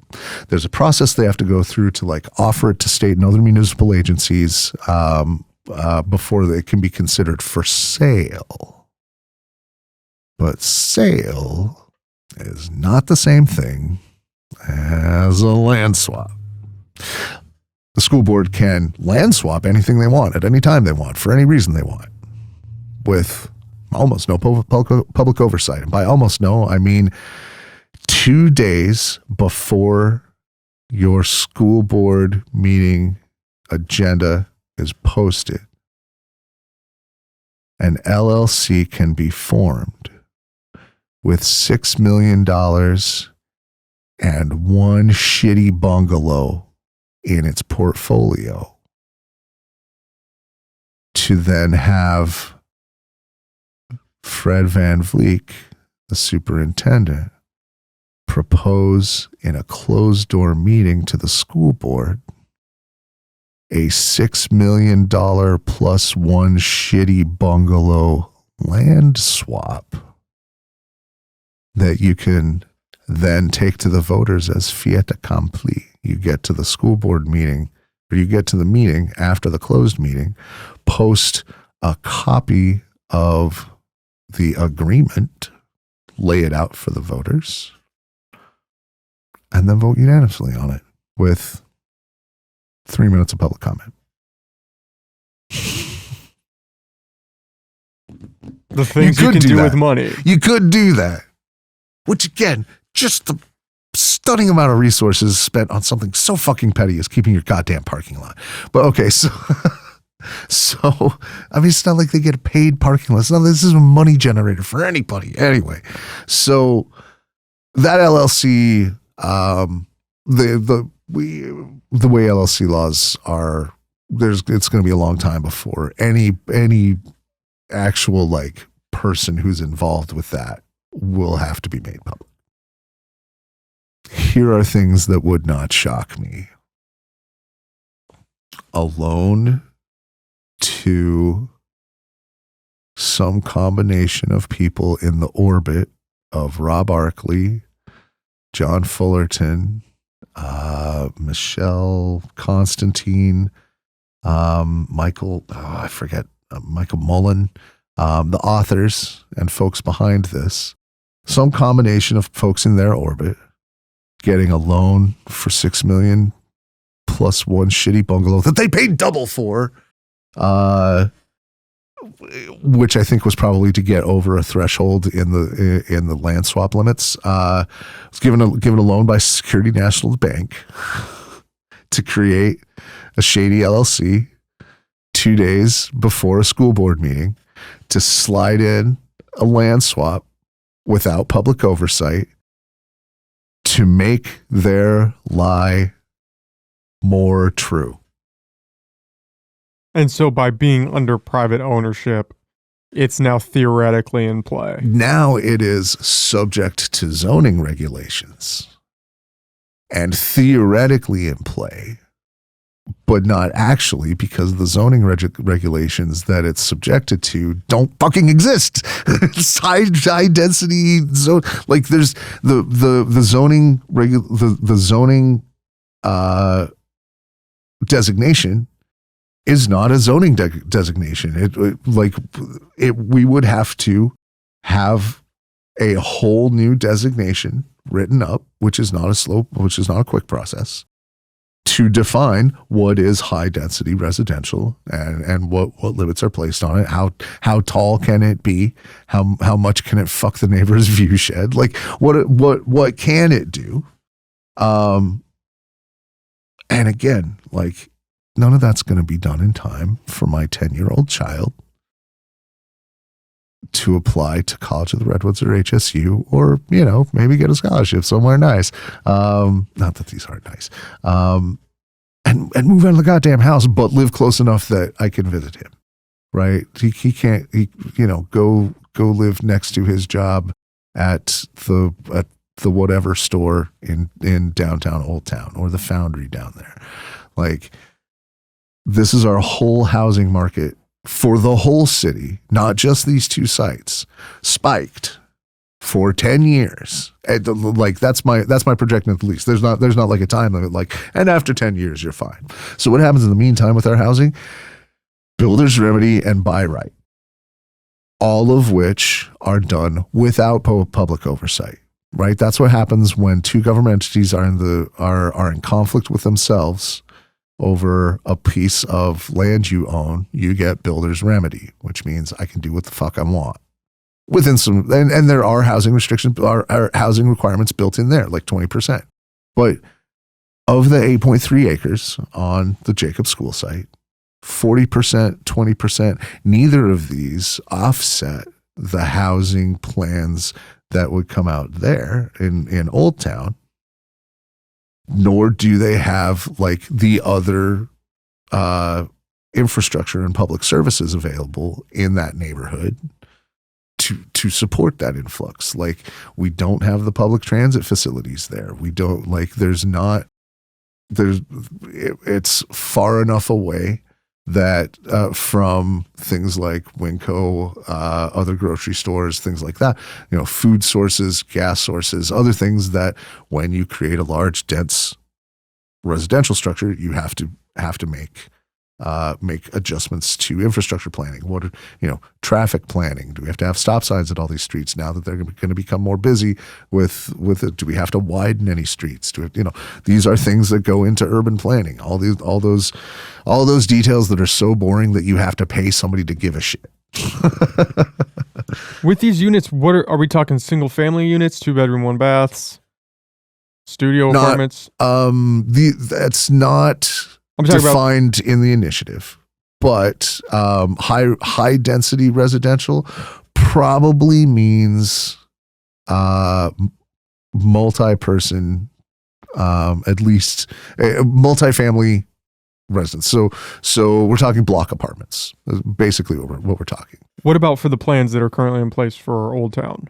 The current plans in place, like the Link Center and the WIOTS project, those are mixed use, multifamily. Like, it's still a block housing, but it also has like a transit hub on the first floor, or strips of commercial things. So there's also an economic component that's not just housing to it, but mixed use, like, really, because that's really both the state's mandated goals to encourage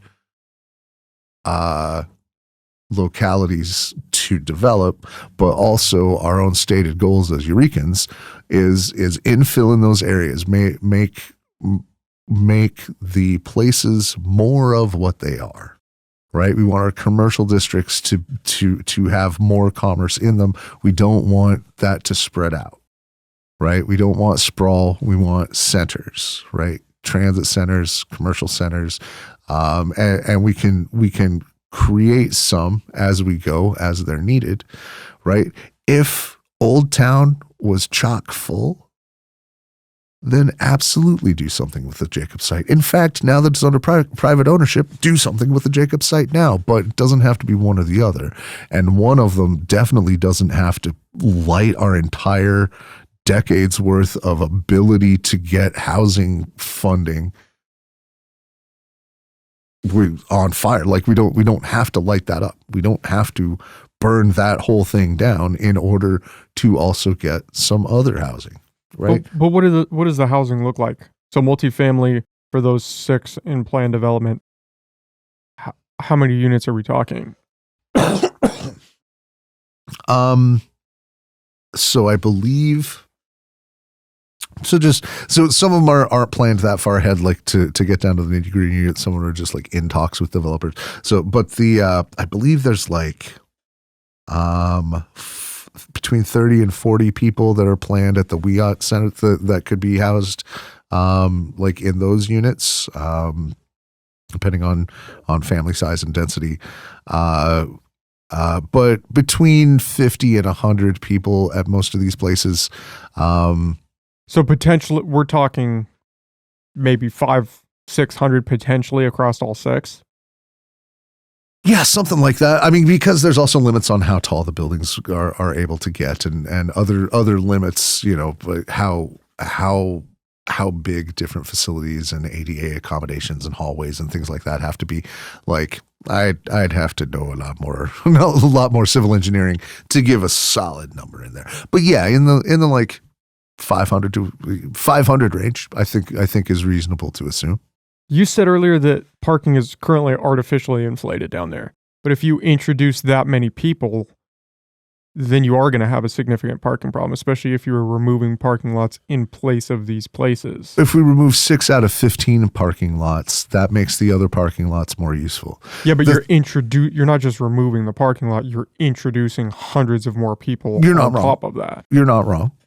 But these are also people that are so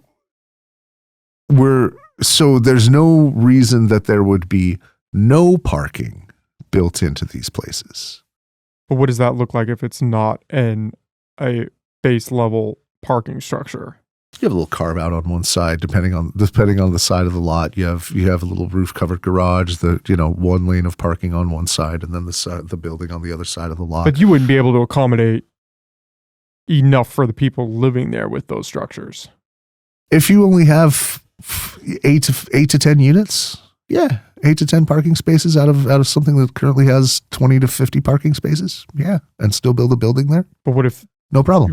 What if you're needing to park 50 cars for those 50 people? There's not a world where, so we're talking like, I'm also talking about children. I'm talking about family units. Like, there's not going to be 50 individual units there. Right, if we're talking a 1 to 2 car family on a 10 car unit or a 10 apartment housing block, then 8 to 15 cars.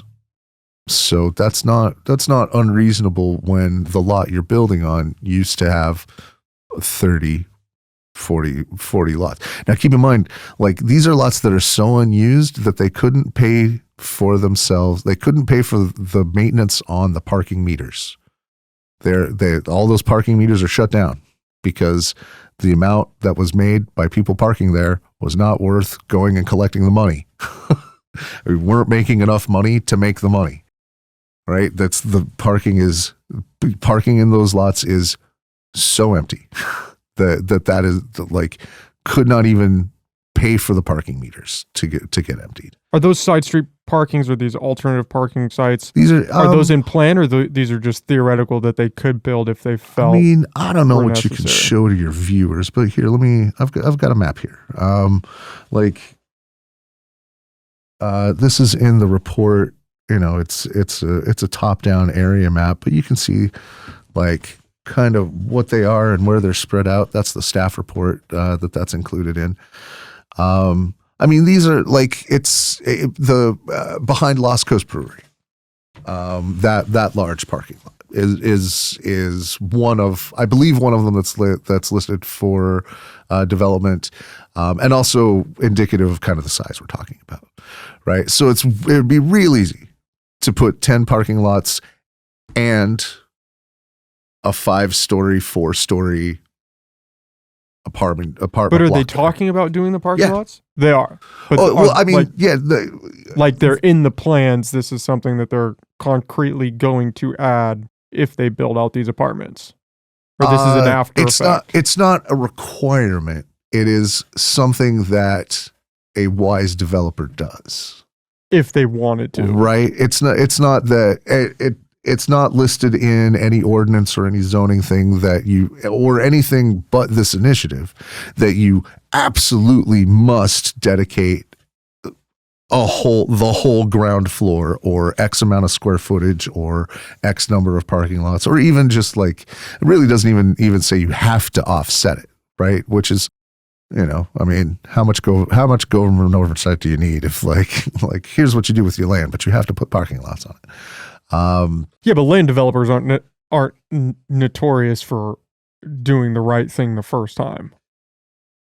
No, and you're not wrong, but they are notorious for attempting to get profit margins, and off-street parking is a great big fat bonus. Like having off-street parking is a desirable thing to fill up your units. Not if you believe that the walkability doesn't require that, and that you would be better off not investing. Okay, so here's the thing with walkability. Walkability nearby, sure, but we live in a rural environment. We're not there's no scenario living where we are where you're not going to need access to some form of transportation that gets you 15 miles away from your home and not on a bus route. So there is the predication that like some of that has to be in there. And if a developer doesn't have off-street parking, well, everybody knows what a pain in the ass it is to live in somewhere without off-street parking. But at the end of the day, it's a convenience. It's not a right. The one that they built down there on 101, they finished it a while ago. Is there parking for that? Off-street parking? I'm not sure exactly which one. I'm trying to think. About. It's the one down. There was one that was kind of like I don't know if it's a veterans cigar one box shape or not. Veteran specific. An old folks home. I'm trying to think of where it is. It's on 101 going down. There's a couple of those cannabis. I don't think they're dispensaries, maybe manufacturing plants down there. Okay. I'm trying to think. I can't think of anything that's down there. It's past like the new IHOP that's down there. It's on the other one way. I can't think of what it is, but I don't believe that they built any off-street parking for that one. They finished it a while ago. And there was one that's off, like way down on Myrtle Avenue that somebody developed their land and didn't put any parking in. And so it's not. It does happen. Unrealistic, given the track record that they might not build any off-street parking. No, it absolutely could happen. And once again, we do still have, like, again, we're talking about 6 out of 21 parking lots that are currently basically unused. But that's the key so point. If that currently basically unused at current levels. Yes. We're not talking about just altering it and not bringing more people in. We're bringing a substantial amount of people in and removing the unused parking lots. Not all of the unused parking 6. lots. Like, we're reapportioning some of that parking that is unused into some housing. Like we're dialing the sliders. It's not all of those, right? It's not removing parking from the area. But theoretically, you would be increasing parking demands not just on top of who is living there and would need to park their car, but also if you're doing mixed use and you have businesses, people are going to be traveling to these businesses and you need somewhere to park. Yeah.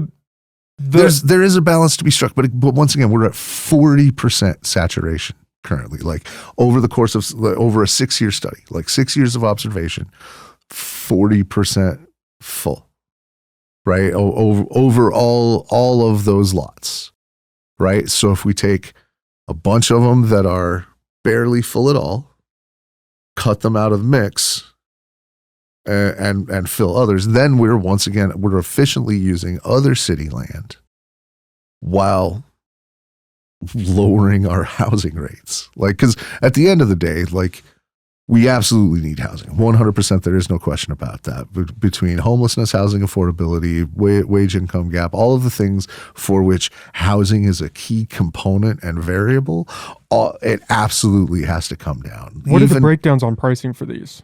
Do they have projections for that? Indeed. Actual like per unit rates. Yeah. So when we say affordable housing, what are we talking? They don't have any. But I can give you the like.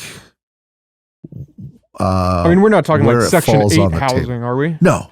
We're talking about like working class level incomes. I mean, this is our nursing contingent. And right? That's right around that wage. I'm guessing that there's some law that would be enforcing a rent cap for these units. No, so realistically, these could be subject to the market price. So okay, are we talking about in the initiative? No, I'm talking about current development from the city. Yeah. Yes. There is a cap in place.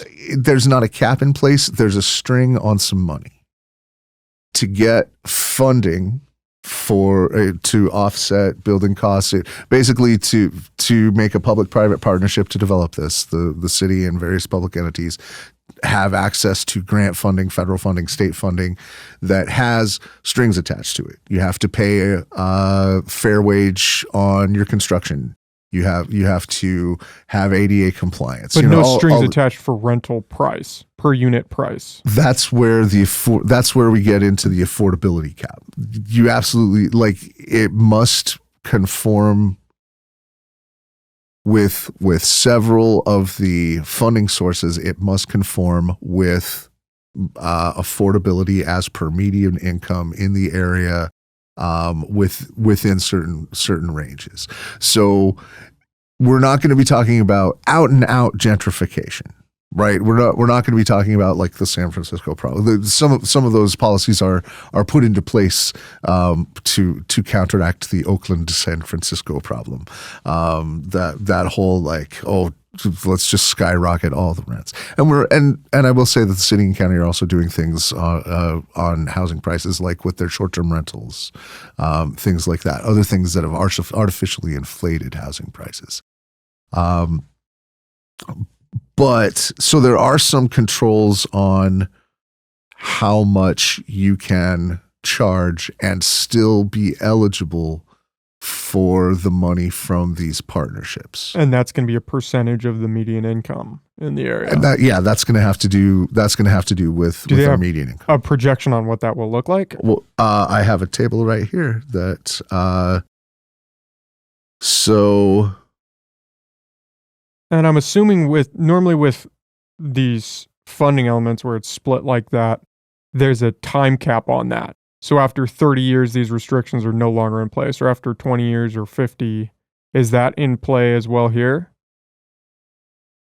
For the funding from the state or wherever they're getting that funding from, normally or occasionally there is a restriction of you have to stick within the median price range that we're setting for X amount of time, and then you can change it to whatever you want. I've heard about that they build housing for old folks' homes, and the state will put up like 50% of the money as long as you keep the price within X range for a few decades. Yeah, and you're talking about rent controls, basically, like different forms of rent controls. Yeah, artificially and keeping the rent control in place for a certain amount of time. Yes, I don't know that that's in play here. I'm not positive because there are different grant and funding sources that it could come from, and I don't know necessarily which ones are in play that have or do not have those restrictions. If you're drawing from a wide pool, you just assume that all of the restrictions are play. If you're getting from a few sources that have lots of restrictions, you have to assume you have to follow all the restrictions. Whereas if you're getting money from one source, like say a bank that has no restrictions, you do whatever the hell you want. And the community can be damned. I do have those numbers, by the way, as far as like, so the assumption is that rent, I believe, should be no more than 30% of household income. The median household income in Eureka is $46,926 between 2017 and 2021. That's for a single person. 46,926. Yeah, that's single person household, which comes out to 14,077. So it'd be like $1,200 a month on the low end of your rent. Yeah, of paying rent to get to the and that's in our like that's is findable. Market. Yeah, that's findable here. So. For a 4-person household, moderate income, 100,550 a year. So that's the range we're talking about in the median, and the moderate income household is defined as, which would be 25. So it's comparable to the prices that we're seeing currently. And moderate income is between 80 and 120% of the median income. So that's where moderate is. So when we get into very low income, we're talking about people who make 30 to 50% of the area's median income, right? People are low wage jobs, part-time workers. Well, with student affordable housing, workers. it gets a little dicey because what Well, is affordable? Affordable. So based on these categories, very low income, moderate income, above moderate income, and then it just gets into dicier and dicier tax brackets.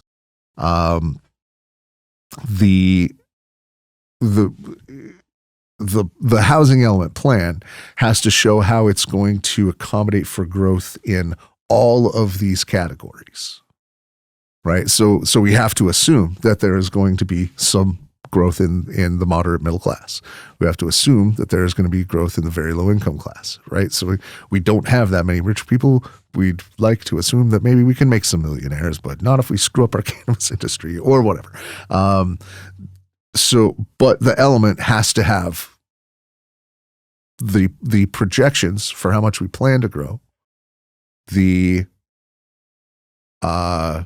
essentially showing that we have the resources, the available land, and the plans available to grow to those numbers, and we don't.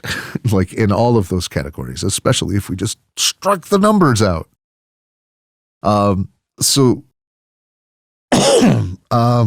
Yeah, when we're talking about like the nitty-gritty numbers and percentages, right? So that's over the course of all this, and there are some other housing projects in place. There's like the Pearson land out by Winco has some housing coming up, and there's other smaller things. But the other thing is that these in Old Town. I mean, Old Town is arguably the beating heart of Eureka. It is definitely like the personality of Eureka, like the look of it, the feel of it. Small shops, independent folks, small town folks going about their business, talking to people individually. Like it's not data centers, it's not call centers, it's not commercial industrial stuff. It's little shops. It's small retail, mixed use apartments over shops. The definition, like the make of it until 30 years ago, the whole plan of it was a very walkable city, and that changed. I wasn't here then. I wasn't, and if I had been, I'd have been 14, and I'd have been out causing trouble. So who cares? But getting back to that ideal, like that idea of that small town walkability, that it's the neighborhood again. Right. And we've got a lot of work to get to that. I know a lot of people that live in Old Town and are constantly plagued with problems stemming from the homeless population down there. Okay, let's talk about homelessness and community safety. First off, more housing, fewer homeless people. People keep saying that, and yet I haven't seen any track record to back that. We've built low income, but we've built low income housing throughout the state, and the homeless problem has only gotten worse. So no. Would say that it's not worse today than 10 years ago? Levels, I mean, we could talk about what worse means. Levels of homelessness per capita haven't increased. We are still experiencing homelessness. But the other thing we have to look at is levels. So there are not more people currently homeless than 5 or 10 years ago. Levels per capita, that's what you're talking about? 10 years ago, then we're starting to get into where some shit went down. Right, that was when some changes started to get made. So in the housing market, yeah. I mean, talking like 2008. Well, first 2008, and then a second wave in 2014. Okay, what about pre-COVID, post-COVID? Well, that's kind of a bad one. Yeah, I mean, in the years of the asterisk. But it doesn't. So even if you take that into COVID wrecked us for homelessness. By the way, even if you take that into account, though, it's still. Nobody would say that the problem is getting better. And there has been a lot of focus on low-income housing and building it, and yet the problem has not seemed to improve. Part of that is because there is inflationary housing shortages being created. And I want to be specific. We're talking about the homeless population. I wouldn't argue that low-income housing helps the working class or everyday people, but the homeless population specifically, people that are living on the street. Yes. So when we get to so if we're looking at the whole of the housing market as a giant sponge, soaking up all the people who need housing, right? A chunk of that has some post holes cut in it that stop it from absorbing what the sponge usually would absorb. Right, we're talking about short-term rental housing. We're talking about speculative markets, house flipping that keeps housing off of the market, and so is unable to be in that general pool. Right, which matriculates down to the very cheapest available housing. We're talking about room shares. We're talking about short-term housing. We're talking about mother-in-law units and renting a couch, right? All of which I've done. That's just life. So transitioning from houselessness to that is a big step that we don't have the transitional infrastructure to get people into, to get to that very lowest level of housing to where you're no longer in crisis housing mode. And from there to spring into the larger housing pool, right? The barrier to entry from people to get from homelessness, which happened somehow. Like people, I shouldn't say people, there's plenty of homeless people born on the street every day. But we have some focused social instruments to make sure that people aren't like born and raised homeless. They have known a home hopefully at some point of their life and then lost it or gave it away or something happened or decided to travel the road like some of us weirdos. So that is an event that came to be, right? Not a native state of being, right? So once that happens, there are just a vast proportion of the time, various levels of trauma associated with that. I mean, you've lost something that is important through probably a mechanism that was out of your control and very often imposed upon you by someone who did not have your best interest at heart, right? There's a lot of ways to get homeless that aren't your fault. And that in point of fact, you are the victim of something that made you homeless. So getting people the resources to get from there, from a traumatized, resourceless state that not for nothing is also highly stigmatized and generally like people feel okay shitting on homeless people, right? Sometimes literally. So to get people from that to a stable position where they can maintain housing, that is its own Herculean effort that requires a healthy housing market to get to, right? If we had the infrastructure to slide them into something and then had fucked our ability to create something to get them into more permanently, we would just be building up false hopes, building them a bridge to nowhere, and then pushing them off right back to where they started, which is not the point. So there are multiple components to an issue as large as homelessness, but a key component of that is having a healthy enough housing market that all of those tiers are served, including something where a kid just starting, where in 8 years, 10 years, less than 15 years, God willing, my son strikes out on his own and can get a shitty little apartment downtown, right? Because those parts of the housing market have to exist, as well as the luxury units with a spa involved, which also wouldn't be allowed by this initiative, by the way, because of the way it puts everything together. Mixed use and commercial use, any of that is precluded by the zoning overlay that they put into Eureka, because there's no daycare in my apartment building. There's definitely not a gym or a spa or a downtown or a downstairs coffee shop or anything else but fucking parking, because that's all that's allowed. High density residential does not, in any definition, because we haven't created it yet, have a commercial component to it. Otherwise, it would be high density mixed use. So they Which put also high doesn't density exist. without mixed use intentionally. Well, they created something. They imposed a zoning overlay without defining it. They One said that does not currently exist. one that doesn't currently exist, isn't defined, exists in other cities like San Diego where they hired their consultants, but certainly isn't in our fucking housing plan. So, yeah, they created an imposition without a definition. Here is a rule, but we're not going to define the rule. But just to be clear, the affordable housing that they're planning on building is intended to have no impact on the homeless community. Well, okay. So again, affordable housing It's not low and income. low income housing, not the same concept.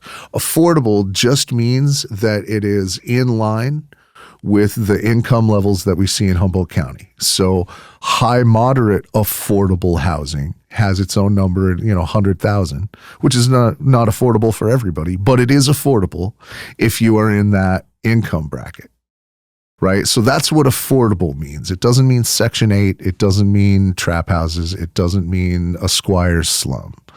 Right? In point of fact, because it's city-owned land and the city leases to these developers, we are defended from a squire's slumlord situation, because if a slum develops, the city can just kick them the fuck out. Right? Because they kick the property developer off, and there's whole other mechanisms for that, right? So we have public oversight currently, and that to me is also the most important. Having and maintaining community and public oversight over some of these over the processes that create these issues. I don't care necessarily what I'm not a homeowners association. I don't care what color your siding is. I don't care if your windows match your drapes. I care that you're not, creating issues for the neighborhood, that you're not an eyesore, that you're not, a trap house, right? And if you are, let's get you some resources in there. If only we had the ability to create a social service network down the street, but we can't, because that overlay is high residential only, high density residential only. Yeah, so like limiting that availability. So we're not talking about the availability of very low income housing. We're talking about the availability of housing that conforms with medium income levels in Humboldt. Where I was going with that by bringing up the homeless was not necessarily in the direction of low income housing, but that my interpretation of some of the proponents for building these housing developments is they intentionally don't want parking to be included because they want downtown to be more walkable. And yet they're neglecting the fact that you do have an element of homelessness down there that is keeping some portion of the population out or uncomfortable from walking around down there. And you have these two conflicting You know where I always see the aspects. homeless folks? Where? Parking lot. I haven't seen any in the parking lot. Every time I park. see them in the business stoops. I see them in the alleyways. When it's raining. Yeah, when it's raining. Well, yeah, even when it's alleyways, not. other places that are, but like sit next to the building on the corner of the parking lot. You want to know when I was living a more criminal life than I currently live? You want to know where I did a lot of crimes? Parking lots, right? You want to know where I didn't do a lot of crimes? Middle class housing units. Right? That's if we're talking about public safety, if we're talking about like panhandling, because at that point we're not talking about homelessness, because the majority of homeless population is not visible. The majority of them are going to a job and then sleeping in their car, or going to work and then bouncing between family couches, catching it where they can. We're talking about like the most destitute of homeless folks are visibly homeless. Those are the folks we talk about, and those folks need a whole other level of service, right? These are folks that are very highly likely to be underserved by our mental health system. Right? That is that, and certainly the ones that most people find the most nuisance. The people that bother the most people are the ones who chant strange things on the corner, right? Who may once in olden times have been the crazy wise man on the mountain are now that dirty I don't know that I would equate but, the wise man on the mountain to some of that population. I mean, you do have. Yes, these are the visible ones that we're talking about who are in the worst situation. And that's why we can see them and we can point at them and say this is a problem. Mm-hmm. But whatever portion of that population, and it's not an insignificant one that is in Old Town, there is a crime element and there is almost a public health element. I mean, I've seen homeless people take shits on the sidewalk. Yeah. Which is a real thing. And if you're trying to improve Eureka and introduce this housing element and bring more people downtown, that is an element that has to be addressed. And it doesn't seem like anybody wants to touch it with a 10-foot pole. But having a more vibrant area, having a place with more foot traffic. But that's a chicken or the egg thing. Folks. Okay, so let's talk about homeless folks and motivations. So been homeless, hung out with a lot of homeless folks. Still know a lot of those homeless folks in the area. Make sure they get an Amigas burrito when I get a chance. But by and large, the motivation of most folks that are homeless is to survive and not make waves. Right? Now, third motivation often is to feed an addiction. That is a legitimate chunk of how somebody gets to be homeless or what happens when you become homeless. Right? So if we're talking about people who are looking, they're in crisis mode. There's not a whole lot of planning ahead you can do when you're homeless. There's not a lot of that, like what we consider to be like the standard day-to-day routine of life. Again, we're talking about the visible homeless, not the invisible multitudes that are sleeping in cars and quietly going about their business. But the folks that are destitute have a visible mental health issue or addiction issue, right?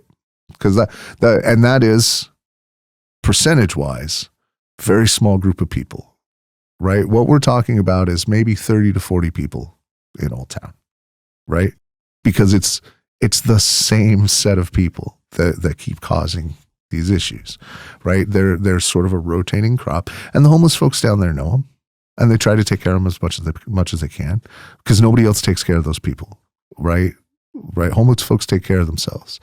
When Trainwreck Frank needs to find a public restroom, 3 runners go around because he can't walk that fast, and he's a little drunk, and so somebody's going to walk him to the closest bathroom. If they don't make it, that is just part of life when you don't have access to those facilities, right? So you shit on the corner, and you are shamed. And everybody involved feels like they failed you, right? But Karen on the corner only sees some unruly old drunk asshole taking a shit, like it's his fault, right? She only relates it to her life. Oh, how could he? Bitch, you have a toilet right over there and a key to the door. Would you have offered it to him?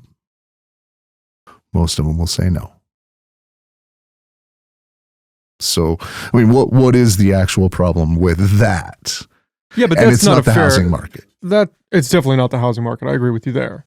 I think the need for intermediate housing before you get to low-income housing is something that nobody focuses on that is desperately needed. The idea that you can just take these people and put them into low-income housing and it's going to solve the problem is a pipe dream. They need help. It is a massive step toward addressing it. Just even getting folks into tiny homes, like even just having a space that is safe and is their own and has basic hygiene facilities. Yeah, but if you can't get them stable and help whatever mental health issues they're suffering from or whatever addictions they're suffering from, just because they're in 4 walls doesn't change anything. It really does, though. Have you talked to John Shelter? Do you know who that is? Yeah. New Directions? Yeah.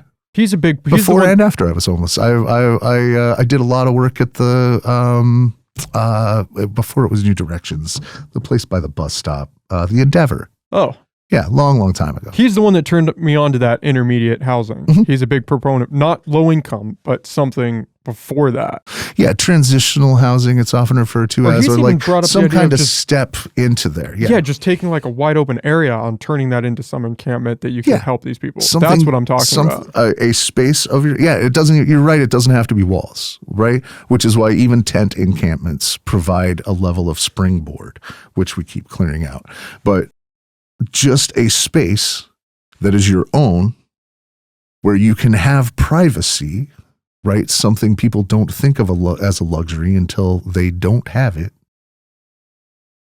And you have access to facilities. I mean, access to basic hygiene, like that is huge. That's huge for public health. That's huge for just personal development.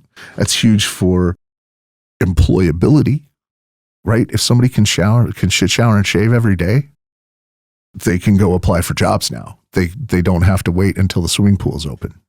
There is an element where some of these resources are available and just underutilized, though, correct? Underutilized or under-resourced, right? There are some, I mean, like the housing shelters, raining shelters, yeah, they are absolutely stocked. But like the program that the supervisors just extended the other day, which is like a funding source for nonprofit or government entities to put some sort of safe transitional housing, like safe homeless parking areas. Folks that live in their cars have a safe parking lot that they can go to. Little communities form that way. It's kind of weird, or something like that. Tiny homes. Betty Chin had the trailer project that she was working on until somebody burnt that the fuck down. Like there are projects that are moving in that direction, and it is a mindset that's becoming more common sense, right? It's invaded the paradigm, which it should. Like it's having those incremental steps, but we've had them in society in some way, shape, or form, and along, boarding houses, halfway houses, hostels, things that are cheap, sometimes temporary, or intended to be short term. Like this is. Right, I just got divorced. I have to find something for 6 months until this all goes through and I can get another house or whatever. Having that model in your housing plan, yeah, that is important, right? That's that is part of addressing homelessness, right? I mean, because it's a huge problem. Nothing's going to be perfectly solved by a single move. Right? There's no silver bullet. There's a wide range of issues that have to be individually addressed wisely and that interact with each other. Absolutely. If you were going to steel man the people on the side of the initiative, what do you think the argument would be? If I was to steel man them. Yeah. So if you were on their side and you were pushing their initiative, what would you have to say? Where do you think they're coming from? So, preservationism is a key piece of it. But ultimately, I would have to fundamentally forget things I know about how parking, housing, and the market and land use work. Right? I would have to fundamentally forget things I learned on things like data analysis jobs for business foot traffic. It's perfectly reasonable for most people not to know that, right? There's not a lot of reasons that 90% of people are going to learn anything like that. So if I didn't know these things and only knew, let's call it intuitive assumptions, right? If I didn't have time to do the research and had only what I thought all of this meant, I would think that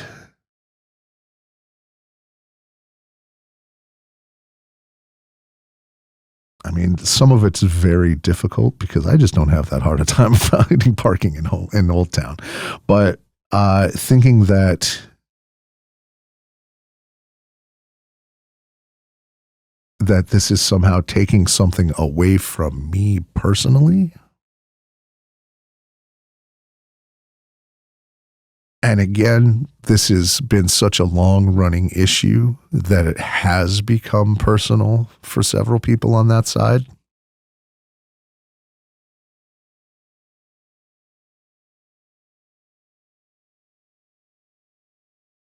And I would also have to either not understand or not give a shit about putting the housing plan in conflict with our own general plan and with state law. Or maybe I'm a son of a bitch. And maybe I first and foremost think that I can get some of this land on land swaps. Maybe I think that I can profit in some way by any of this. And maybe my ego is just too big to let somebody else win. I mean, these are the other, like, I try to be generous with my interpretations of people's motives, right? Most people wake up in the morning and aspire to do good, to have a positive effect on their community. But 100% of people think about themselves first. And not all of that 100% make it all the way out to think about the effects it's having on other people. Right? So folks who have a business downtown and are worried about how far they have to walk to park and are convinced that the world is full of hoodlums looking to get them, which may or may not be true, or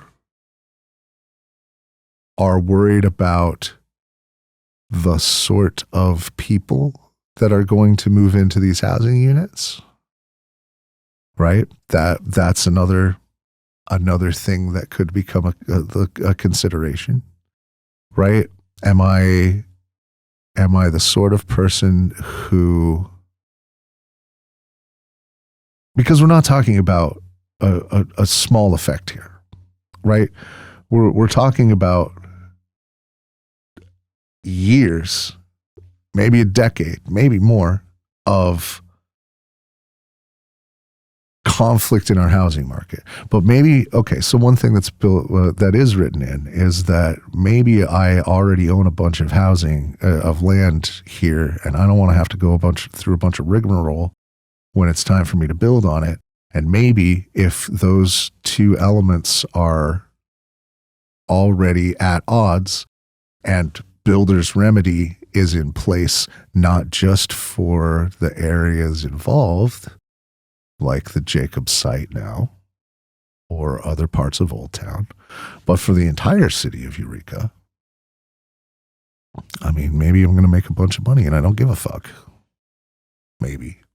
So do you think the issue is not just the loss of potential parking, but also setting up the chips to play some other move down the line? I think $6 million is a lot to lay out for a parking lot. But what about those other businesses? Which ones? That are in Old Town that are signing on to this initiative? There's a few. None of them. Okay, so there are a couple that have come out to speak in favor of it. none that have officially endorsed. There are a few business owners that are involved in the conversations, but the only public faces really are Mike Mullins, Michelle Constantine, John Fullerton, and Security National Bank. Right, those are the folks on paper that are definitively there. Now, the January filings have just gone through. Very soon, we're going to get to see who has actually put money into this. We're going to find that out very soon. We don't have that yet. The filing date for that was only last week. That hasn't been processed and made public yet. But soon, we will find out who else believes in it enough to put their money where their mouth is. Right? Because all of the arguments put out thus far that I've seen have been from people with a personal stake in Old Town commerce, right? In having a business in Old Town, right? There's not a whole lot of there's nobody in the city staff or like housing departments or even really county architecture that I've seen that's like, yeah, let's do this, right? Because it's a disaster for us, right? It's going to drain city coffers in our legal department. It's going to wipe out construction revenue. It's going to, all these other millions of dollars that would be not necessarily tax revenue directly to the city, but economic movement in the city. That just money passing hands, getting paid for rent, get local wealth that's not extracted, right? These are construction jobs that largely can and should go to local workers. These are houses that are going to be filled by local workers, right? Again, we're not talking about like Section 8 housing. We're talking about working class housing. We're talking about student level housing.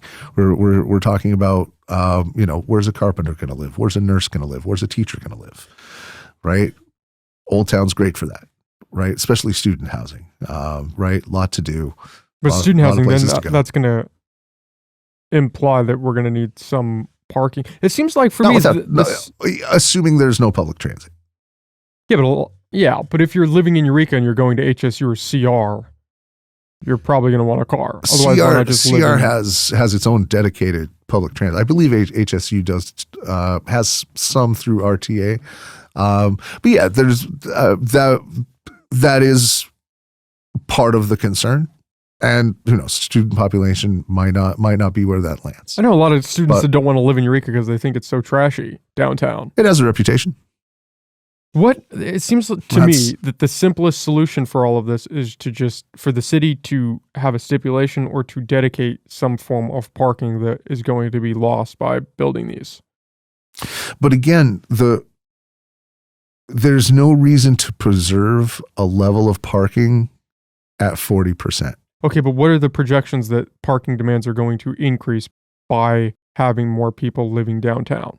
So again, we just broke down some of those numbers. We broke down current projections. Well, if we increase housing, right? If we do have, say, an 8 to 10 car. So first off, it is real easy. Has the city done any of these projections? We're going to bring in this amount of people that are going to now be living downtown. This amount are going to have cars. This is going to increase demand for parking by X%. They are in the process of long-term studies. That's the first phase of which was that study I just put out there, was that like 40% number that was from the long-term study in order to, so there's a whole department that does this, that wants traffic to be balanced, that has that in it as part of its goals. So what department is that? Transit, transit and safety, but it's under it's under city manager. It's under Miles See, that's Slattery. what causes concern with me, because the city manager has proven that he doesn't care about fucking up traffic if there's a project that he wants done. They tried to make a one-way around the Armory, acknowledging that it was going to fuck up traffic because there's a school there, but they wanted bike lanes, and they're like, this is what we want to do. And it only stopped because they got so much pushback. And there was a method for the community to have input on that project. Yes, but which is important. But they as didn't opposed want to take that into a private account. developer. Yeah, no, I agree with that. But the city manager has shown that he doesn't care about disrupting But it's not traffic. entirely in his hands. Like my wife sits on the Community Transport and Safety Board.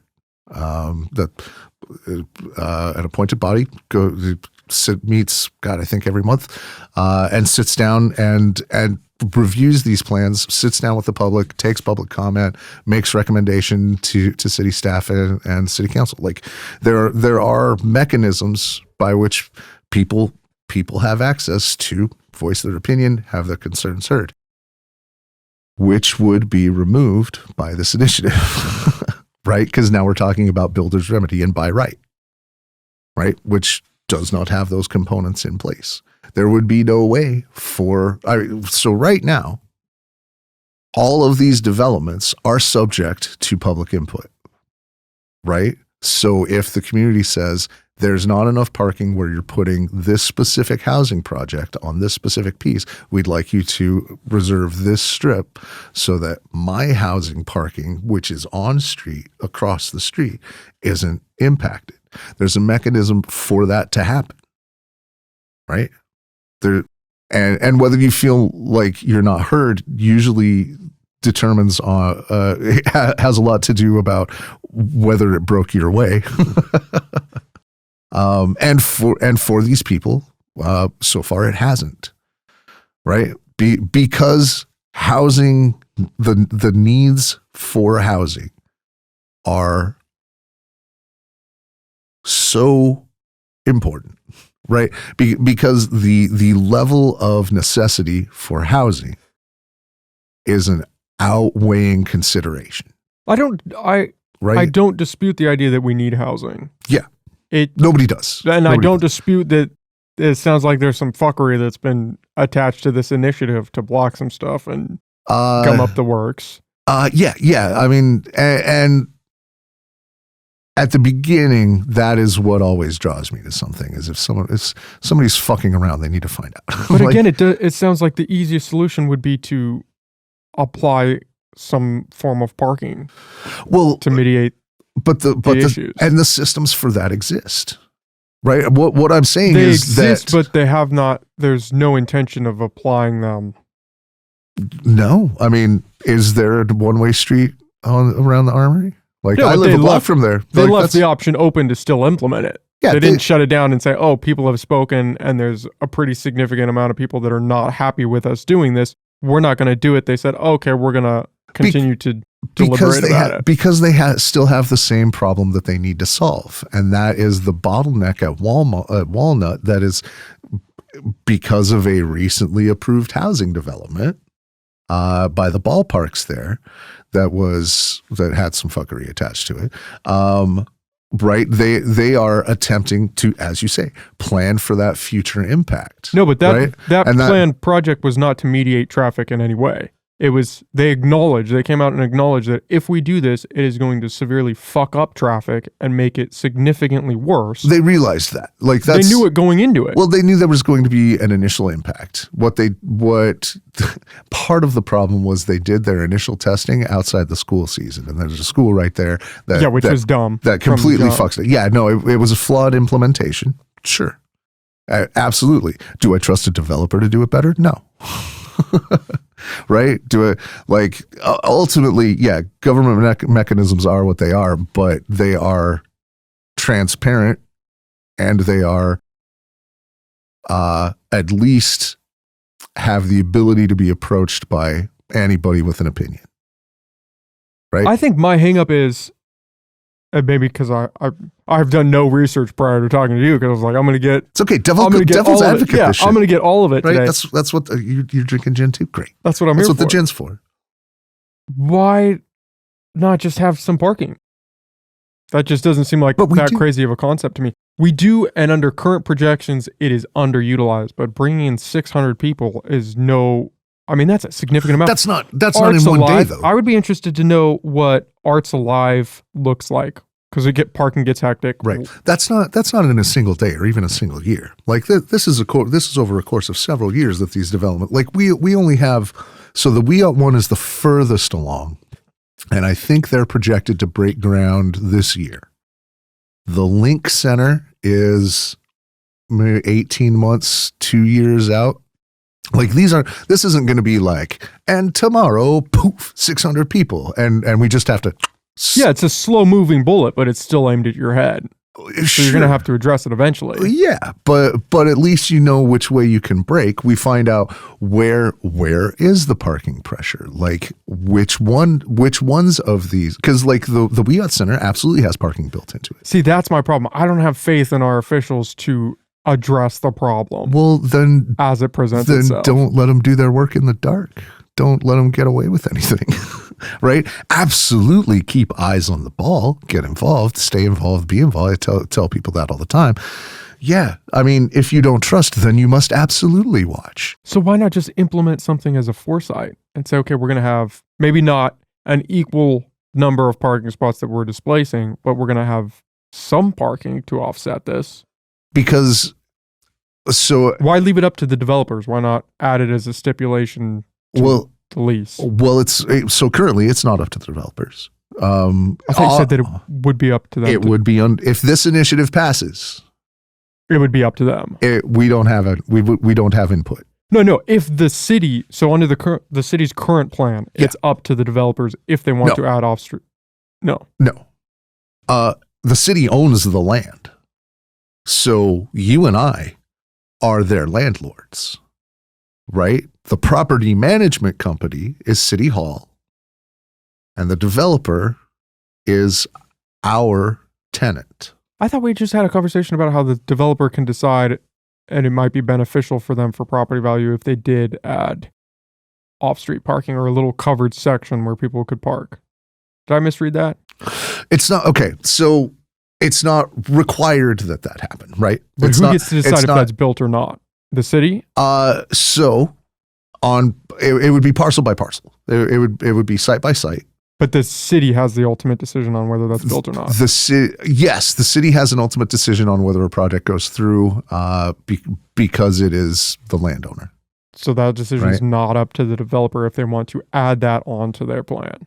Correct. The city can ask for it. They can require it at certain sites, not at certain sites. Again, it gives the flexibility to be able to be like, okay, at this place, it is smack center to all the parking.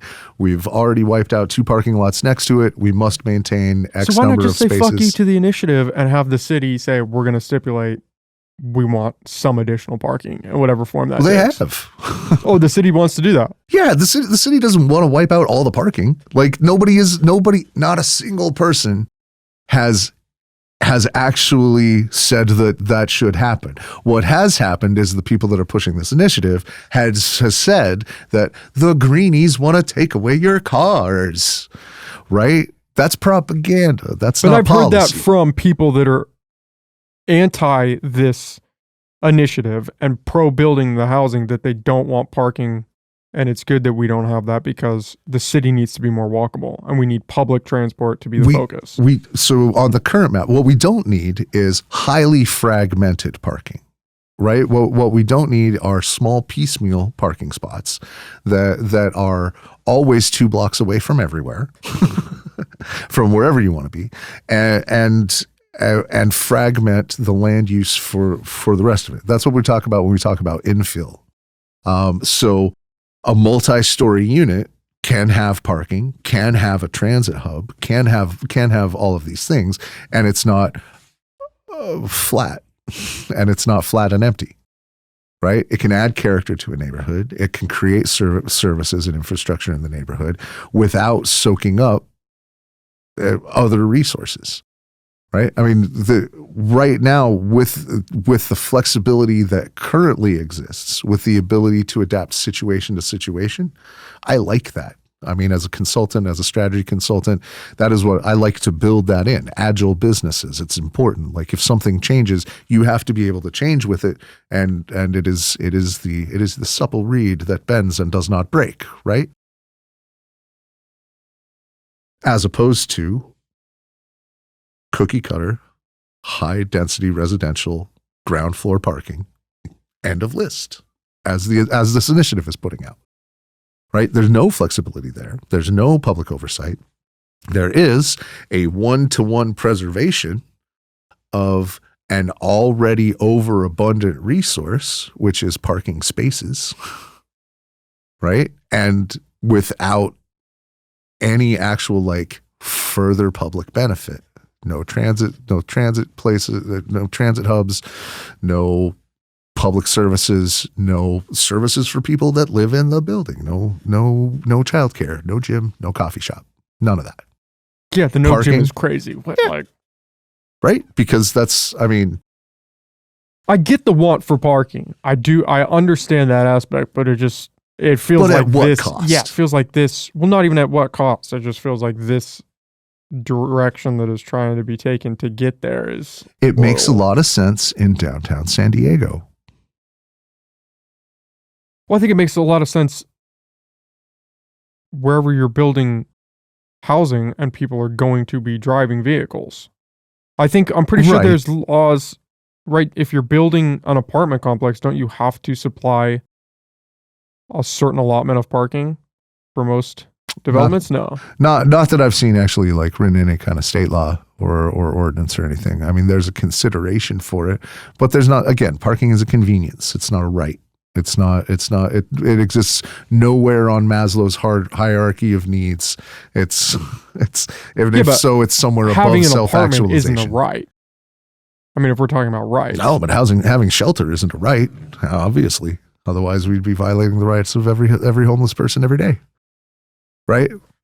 But I would say that having a safe, clean place is a necessity, not a convenience. Right? Having shelter, again, we're not talking about the inalienable rights of a human, but we are talking about Maslow's hierarchy of needs. Like a safe, clean place to live, keep my stuff, much more important than not having to walk to the corner to get to my transportation. Yeah, but see, now we're going down to safe and clean opens up a whole nother rabbit hole for downtown, because I don't know how I'd describe it that way. Where do you think this is going? Do you think that this is going to pass? If there was more, if there was more housing. That's what I'm saying with the chicken and the egg. Because but will people want to move there if it's dangerous and people are shitting on the sidewalk, or do you have to clean that up and then bring people in? I don't think that it is an either or. I don't think it's linear like that. Anybody that can afford to live downtown that wants to currently because they feel it's dangerous and they don't feel safe walking around down there. Because the housing options are pretty limited down there. But but even if you can get apartments down there, which you can, there are apartments down there, people don't necessarily want to live there because it's not a safe area. Right. And I wouldn't recommend anybody, if I had a friend and they were like, where should I live in Eureka? Downtown is not on that list. I can understand that perception personally, and I get that I inhabit this body. And so I am less likely to be threatened by any given environment, right? Because I am white and I am male and I am big, right? And I am not to be fucked with. So So I understand that my experience of safety within any given space is not the same experience that other people have. That having been said, and also my experience with homeless people is on a personal empathetic level, not on a theoretical caricature level. So homeless people don't scare me. In fact, generally, like if the same local homeless folk aren't where they're supposed to be, something bad is happening, right? If JD isn't at the plaza, some shit's going down, right? And I should probably find out what's going on.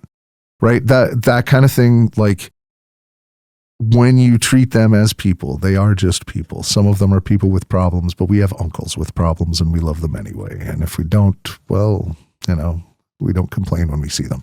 But outside of like that visible element of homelessness, we've got property crime. We've had, the incidence of violent crime is not downtown, right? Most of the violent crime in the city and the county is not in Old Town. And if it is, it's usually homeless on homeless, right? If we're talking about violent crime, then we're talking about an assault between two homeless folks, right? That is largely what we see. But still, that property crime, that still breeds an area of a location that you don't necessarily want to live, right? So how do you change that? You don't change it by keeping parking lots. One, we already talked about that. Parking lots are not a community safety net positive, right? If you have parking, then you want to have it, like you said, in an apartment building, right? In somewhere that's at least monitored, which is not a parking lot, right? Those parking lots don't have cameras. Those parking lots don't have any of the things that an apartment's off-street parking would have. Potentially. Right? And again, nobody is saying that we absolutely must not have any parking at these facilities. What we're saying is a ground level parking guarantee means that there's no such thing as affordable housing in Old Town, right? Because they put it into that level of specificity, that's a poison pill for the whole thing, right? Asking for there to be and again, this is by initiative. So there is no flexibility and no alteration. There is high density residential above ground level parking. No other method. Rooftop parking? No. Ground level only. And that guarantees the earthquake construction problem. Do they have projections on what that would add feathered out cost wise? I haven't seen. As far as like how much that would break out of the affordable housing element? It's different project to project, but soft bellied architecture is notorious in construction, right? It adds, depending on because we're talking about like how high is the structure, what are the actual dimensions of it, is it on a slope, what like there's a lot of individual things, but like easily 30% increase on an average project because of the level of earthquake proofing you have to do both in the foundation and in the subsequent upper floors, right? And some kind of attempt at reinforcing the center, because again, the problem is there is no interior structure to support any of that movement. Any shift in balance just takes the whole thing. Whereas if there was like, say, a commercial first floor, like a little shop. Or a set of little shops. You go in, there's, 2 rows of shops on the side, like offices, anything like that has more supportive load-bearing structures. You can put in more pillar posts, more earthquake proofing in that, like, because it's not an open structure. You have to put massive, deep levels of reinforcement into an open structure to provide the sort of support that's going to maintain it through a category 4 earthquake, right? Which is what we get. And once again, that kicks the fee, or that kicks the level of rent up, way up, right? That it doesn't get absorbed anywhere else. That comes down to the consumer. Does the city have the money that they would be projected to make from leasing these slots earmarked for anything in particular? Is it going to go into the general fund? So part of the idea to be able to keep these rents very low is like just a minimal lease. What they maintain by being the owner is control versus revenue, right? Because I mean, it's not the government's not a real estate venture. They're not trying to make a killing on the market. So I don't think there's going to be a lot of revenue generated outside of like administrative costs, like the costs to administer the lease and maintain, right? Just basically what it takes to run the thing. I don't imagine that a lot of revenue is going to be generated, but nothing is going to be cost. And if revenue is generated, probably go into more housing or other things. Currently, I don't think that's in the plan, but it could be. Unless we pass this initiative, in which case we don't have any options. Do you think that it has a shot of being passed? Where do you think it stands right now? Right now, okay. So the shady land swap happened in the middle of December. And did they get the March ballot measure? Is it going to be no? So they've got. I mean, that's still in courts, but it's laid into the courts, and there legitimately is okay. So again, assuming there are no corruption in the court. But again, we already know Rob Arkley's view about court ethics. So, assuming no funny business at the court, there's just not a legal path to force a city to create a special ballot for your initiative. That's just not the way it's written. Right? If it was an election off year, you could force a special election. That could happen, but it would still happen in November. So you guys have time to get this side of the message out there. That is the idea. That's why we're starting early. Usually a candidate wouldn't start really doing any big messaging pushes until after the primary ballot, but it's a deep, nuanced issue with a lot of numbers and a lot of reading involved. So we got to get people activated early. What do you think the odds are right now?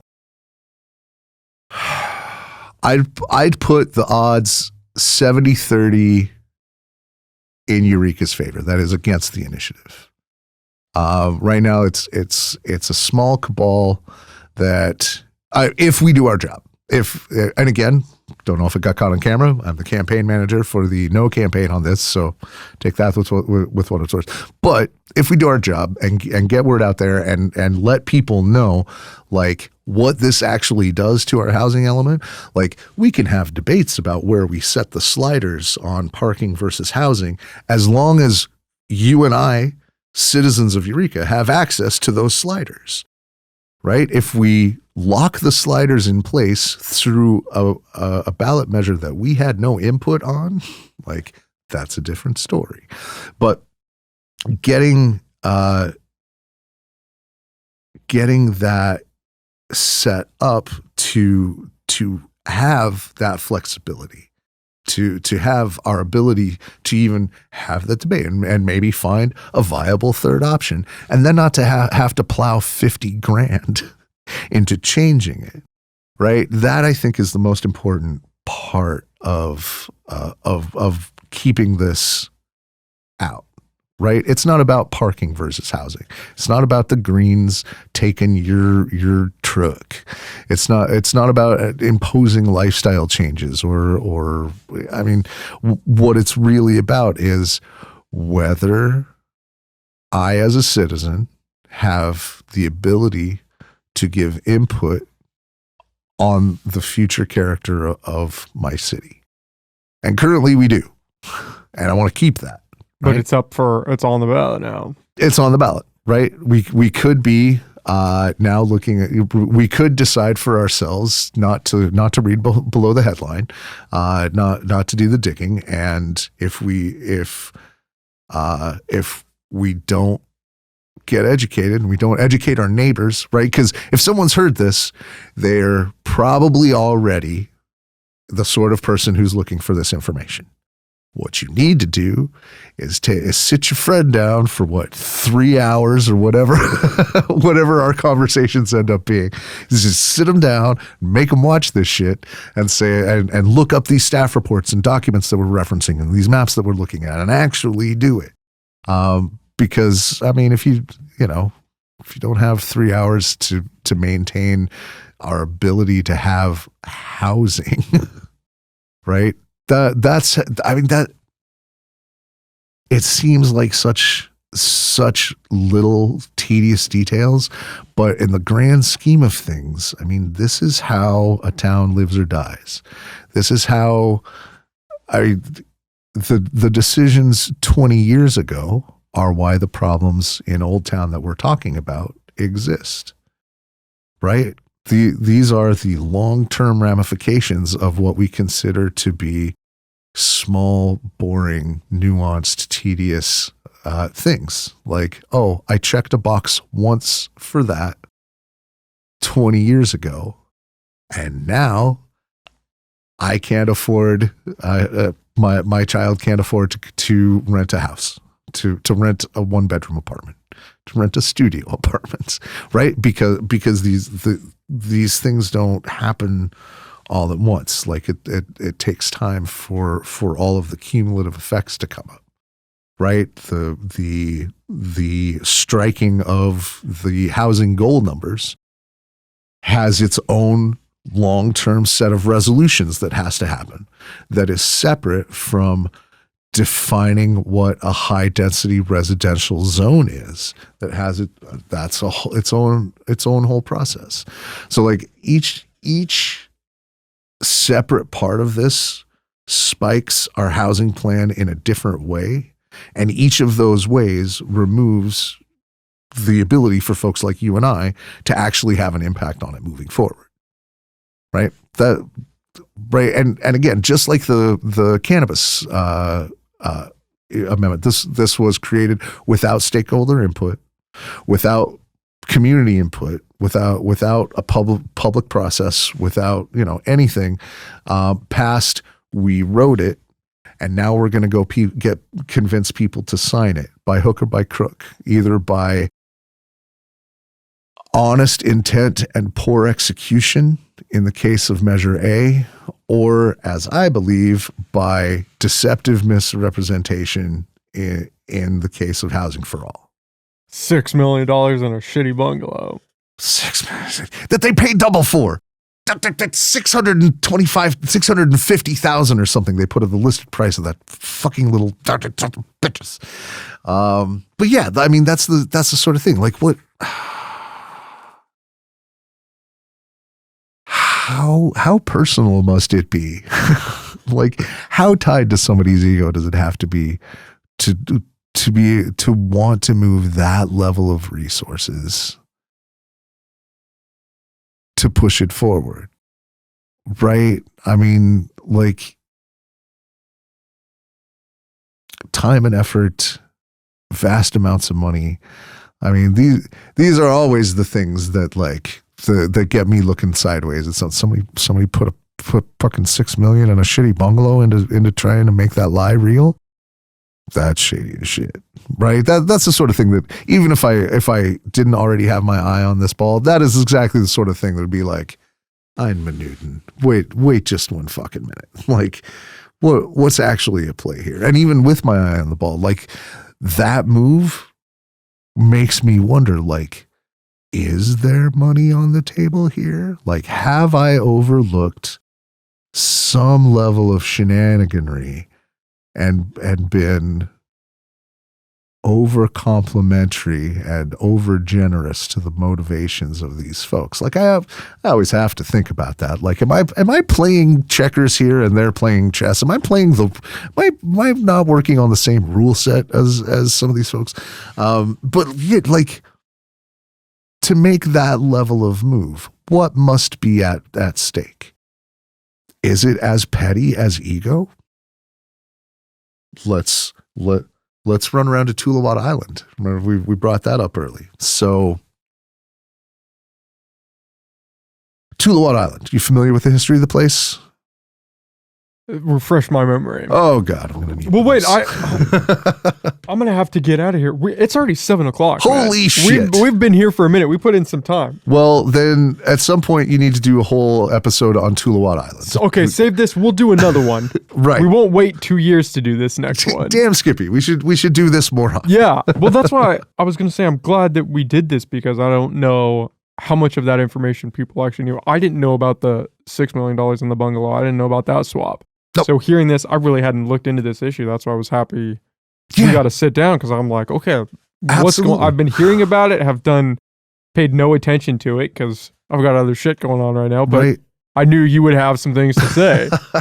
yeah, I geek out on all this stuff. But that's important so people can hear this and then get that information. Yeah, have the time because again, we're at a 9 to 5. It takes time to absorb and track down this information. We're going to be putting more of it on the website as we go forward. realhousingforeureka.com. That's realhousing4eureka.com. That's where you can support the No on Housing for All, which is a really just like. Sounds shitty. Like I don't like. They got the name. I don't like how Housing for exactly. All. It's a strong name, Which is part of what's so shady. But like if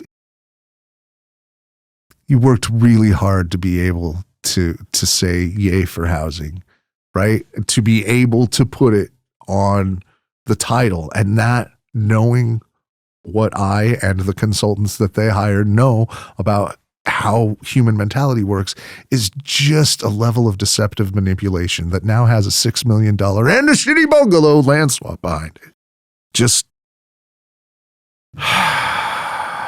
vote no. Take the time, do the homework. We're also going to be, there's going to be signups on, there's a volunteer section on the website. We're going to be doing neighborhood interviews. We're going to go and play Jenga.